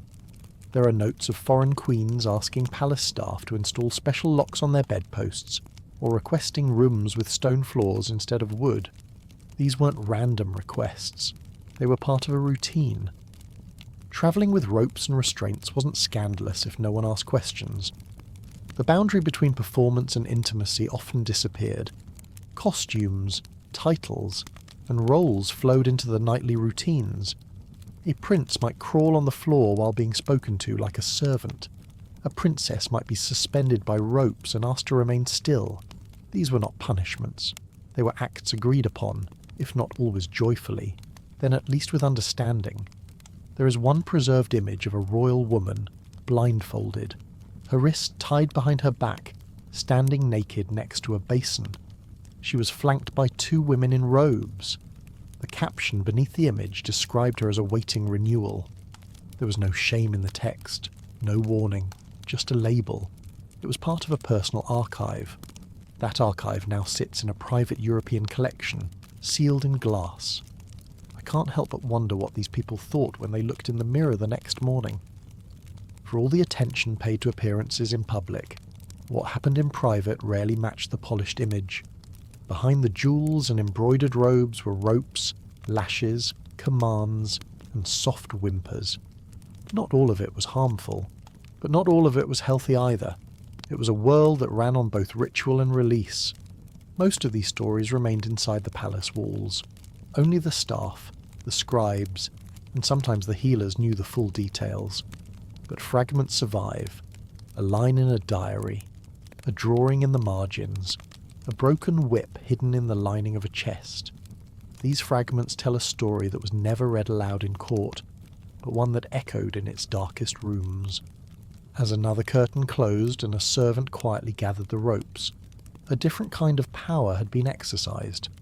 Not the power of politics or law, but the private power of surrender. Next, we'll look at how rituals surrounding childbirth were often inseparable from sex itself, with strange customs involving midwives, phallic charms, and forced stimulation during labour. If some believed that medieval royalty relied only on fine perfumes, gold-plated baths, and delicate oils to express their desire, they would probably not expect what was truly used behind locked doors. Among some royal families, bodily fluids, including urine, played a strange role in sexual customs. It was not a matter of hygiene, it was not punishment, it was about dominance, ownership, and ritual. The idea that a body could be marked, not with jewellery or scent, but with the raw evidence of control, was not fiction. It was part of private court routines. In more than one royal household, it was recorded that urine was not simply waste, it was a sign of possession. Some kings used it to mark the bodies of their lovers. It was done behind closed curtains, in silent rooms, and often followed an intimate encounter. The liquid would be poured or sprayed on the chest, stomach, or even thighs of the partner. Sometimes this was followed by a bath. Other times, the smell was left to linger. The belief was simple. The body touched by royal urine was now bonded, sealed, and owned. It was not meant to be romantic. It was symbolic. It was about reminding the other person that they belonged to the one who had marked them. In this way, sex was no longer just physical contact. It became a method of labelling someone as private property. It's hard to imagine a perfume line today based on this principle, but in the past, the smell of power came with a sharp sting. Some royal women did not resist this practice. A few queens and noblewomen demanded it as part of their rituals. In one account, a queen is said to have asked her prince to urinate on her lower back before dressing for ceremonies. She believed it brought her protection, luck, and loyalty. The act was kept quiet but was not hidden from her close servants. They were the ones who prepared the floor coverings, brought the water bowls afterward, and lit the incense to hide the scent. In another case, a young noblewoman was gifted a small bottle containing dried traces of her lover's urine. She kept it beside her mirror. According to the record, she would tap the bottle gently each night before sleep. It was not science, it was a belief. She saw it as a symbol of connection, stronger than a ring or a lock of hair. Modern relationships might rely on social media passwords and shared streaming accounts. But these royal bonds had their own, less digital way of proving commitment. Even the materials used to absorb or contain the urine became special. Some couples had fine linens prepared specifically for the act. These linens were not thrown away, they were dried, folded, and stored. There are whispers that some of them were passed down quietly or hidden in family trunks. The smell, when too strong, was masked using incense, myrrh, or scented candles made with herbs like sage or frankincense. But the smell never completely vanished. That was the point. A faint trace always lingered, reminding the person of what had happened. In one letter from a chambermaid, she describes entering a room that smelled like a burnt garden mixed with something sharp and sour. She realised later that the king had spent the evening there with his consort, and the marks on the bedsheets confirmed the story. Among the strangest details is that this act was not always tied to pleasure. It was sometimes performed during arguments, moments of jealousy, or after accusations of infidelity. The idea was to reclaim the partner, to reassert physical dominance in a way that could not be ignored or washed off easily. Some medical advisors in court even claimed it had cleansing effects, not in terms of physical health, but spiritual clarity. These advisors believed that the act brought submission and focus, especially in women who were seen as distracted or difficult. They prescribed it like a remedy. And while not every royal followed the advice, enough did that the record survive. It's unsettling to think how private humiliation could be dressed up as healing when it came from a man in robes. The rituals also extended beyond the bedroom. Notes describing royal baths that included a few drops of urine added to the water, particularly during fertility rites. One report even mentions a queen being blessed with the urine of a virgin prince before undergoing a ritual massage.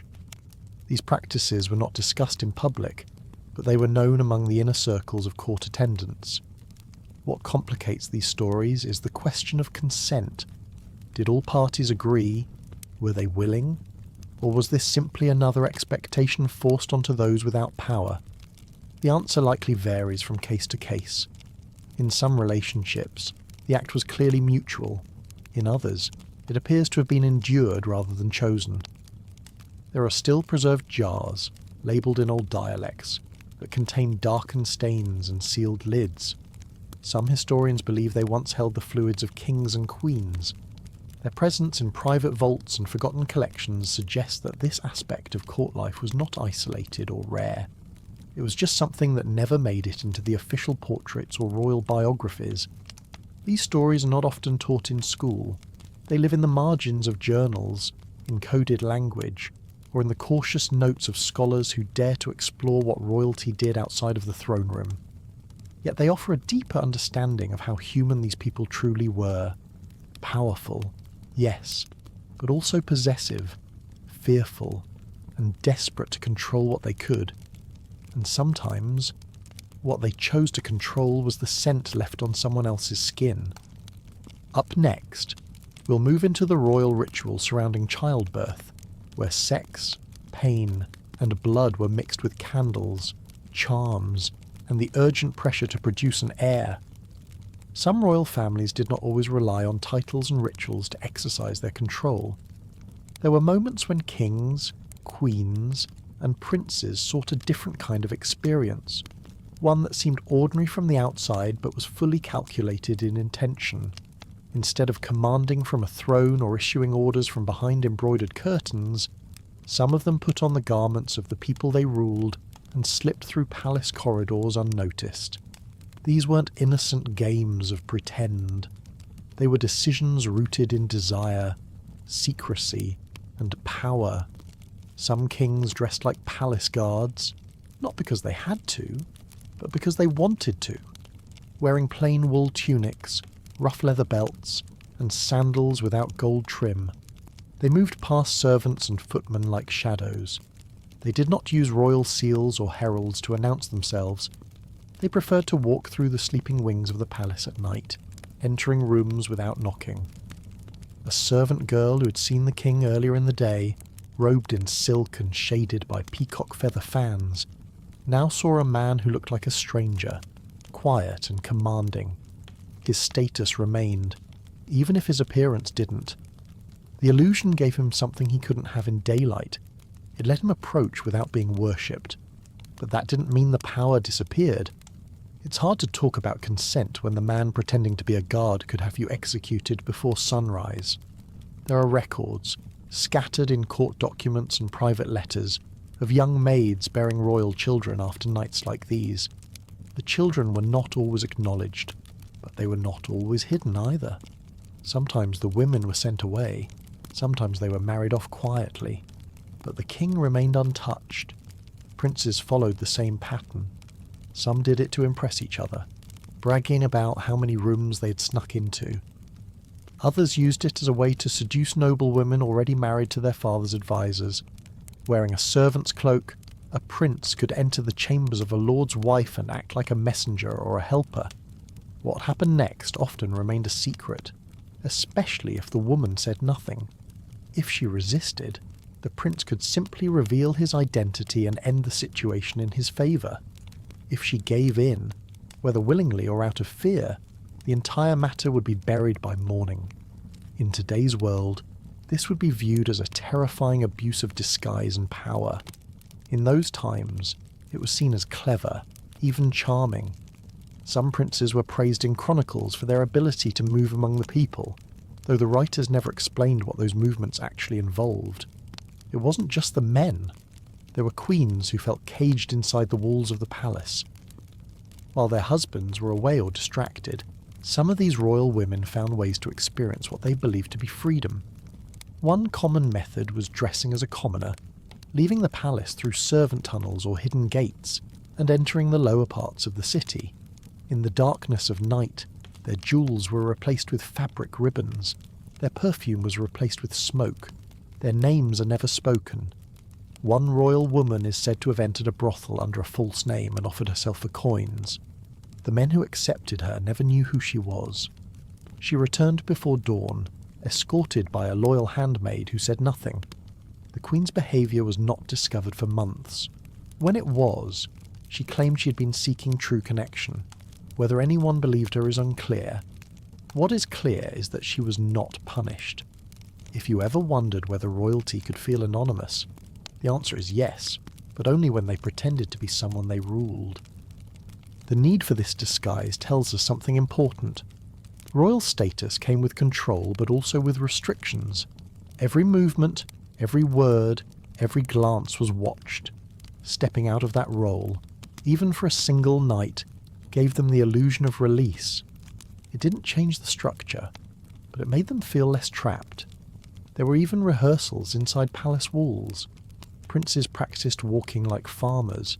Queens studied how maids spoke. Some nobles hired actors or prostitutes to coach them in how to behave lower. These exercises weren't meant for plays. They were for real nights, planned in advance, where the goal wasn't safety, but a strange version of pleasure mixed with domination. In one shocking report, a nobleman describes watching his wife be approached by a man in a servant's clothing. She hesitated but did not refuse. Only later did he recognize the man's face, the king himself. The nobleman wrote nothing to protest. He simply noted that he could do nothing and moved on to other events. That journal still exists in fragments, held in a museum vault. It stands as quiet evidence of a truth few dared speak aloud. The boundaries between ruler and ruled were not just crossed, they were blurred on purpose. Royals enjoyed the power to switch roles, knowing they could return to their thrones whenever they pleased. No one could stop them. No law applied to them. And if things went wrong, the people around them paid the price, not them. What unsettles me is how these disguises didn't lessen the power. They magnified it. Pretending to be powerless gave them even more control. When someone with ultimate authority chooses to act like they have none, it isn't humility, it's a strategy. Eventually, some of these stories leaked into poems, songs, and gossip. People whispered about princes hiding in maid quarters or queens walking among taverns. But most accounts stayed hidden in letters, journals, or temple archives.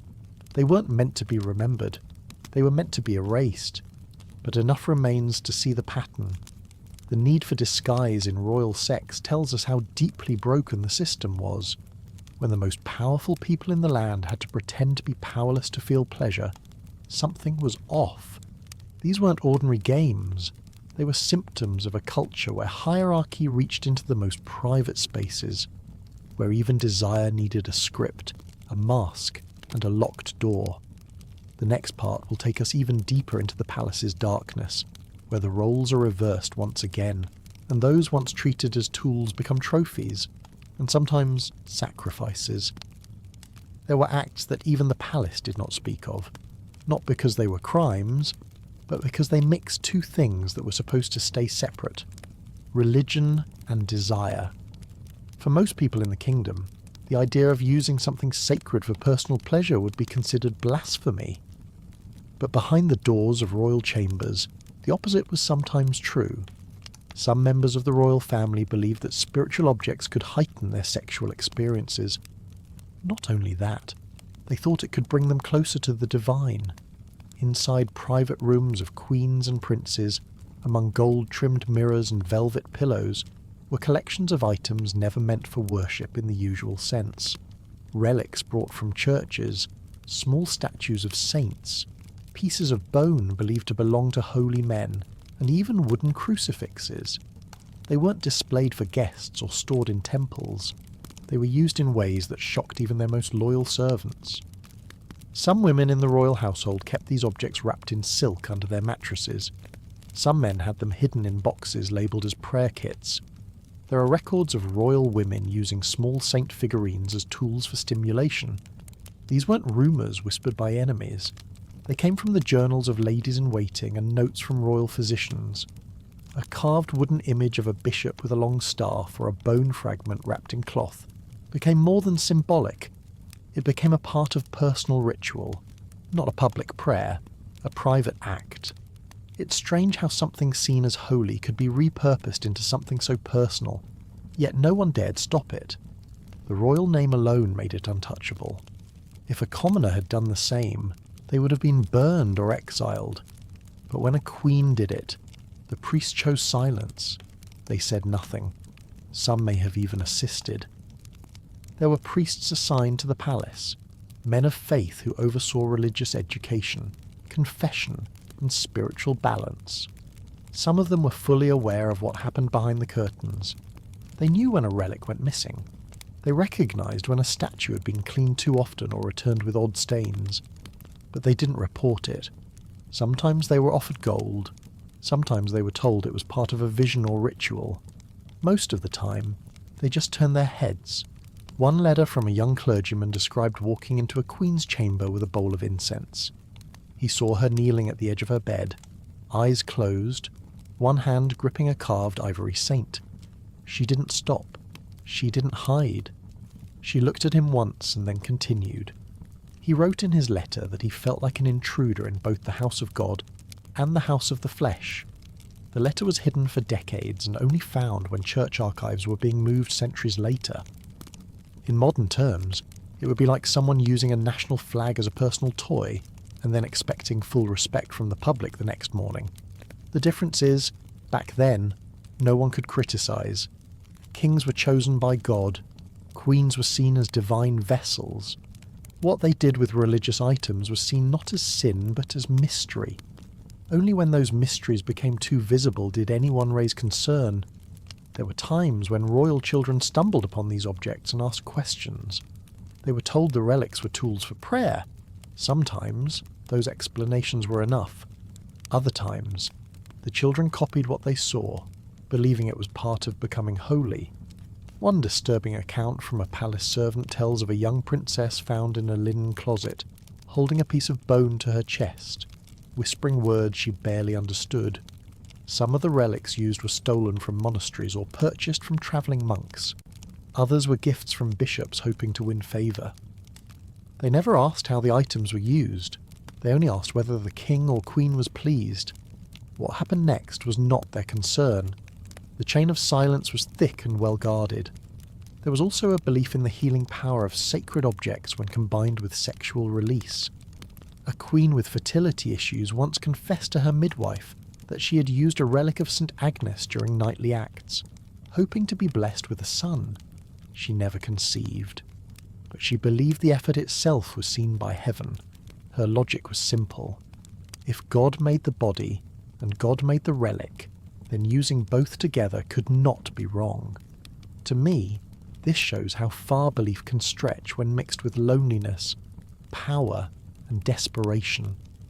The royals had everything, but even they feared emptiness. Sometimes, they turned to things meant for worship to fill spaces that nothing else could reach. It wasn't always about pleasure. Sometimes it was about comfort, sometimes fear. Over time, certain priests began to specialize in providing spiritual objects that were slightly altered, relics shaped with smooth edges, statues carved with softer curves. They claimed it was for easier handling during prayer, but everyone knew. The design was deliberate. It allowed for use in other ways. These priests were never punished. Their services were kept quiet but in high demand.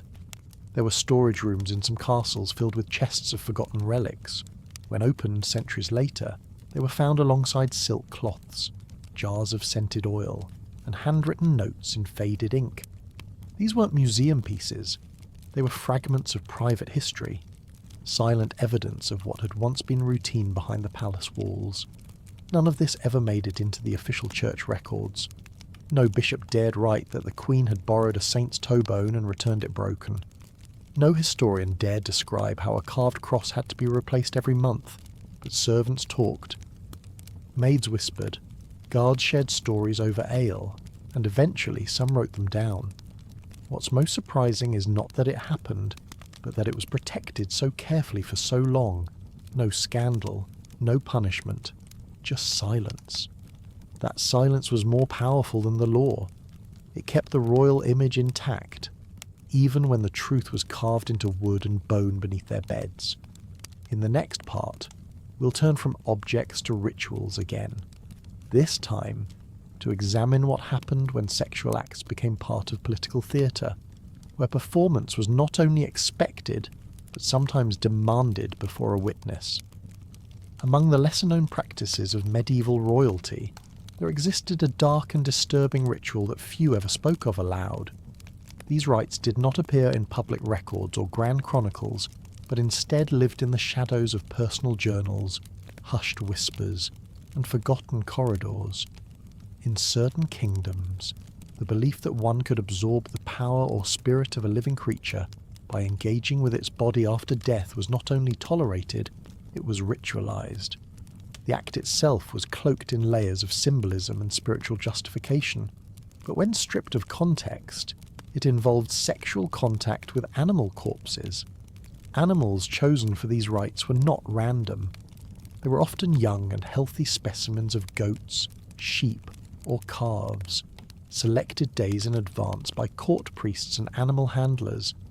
The animals were bathed, scented with oils, and adorned with ribbons or fabric before being brought into the ceremonial space. The room itself would be dark, often lit only by oil lamps or low candles. A brazier of burning herbs filled the air with the scent of frankincense or sage, masking the underlying odour of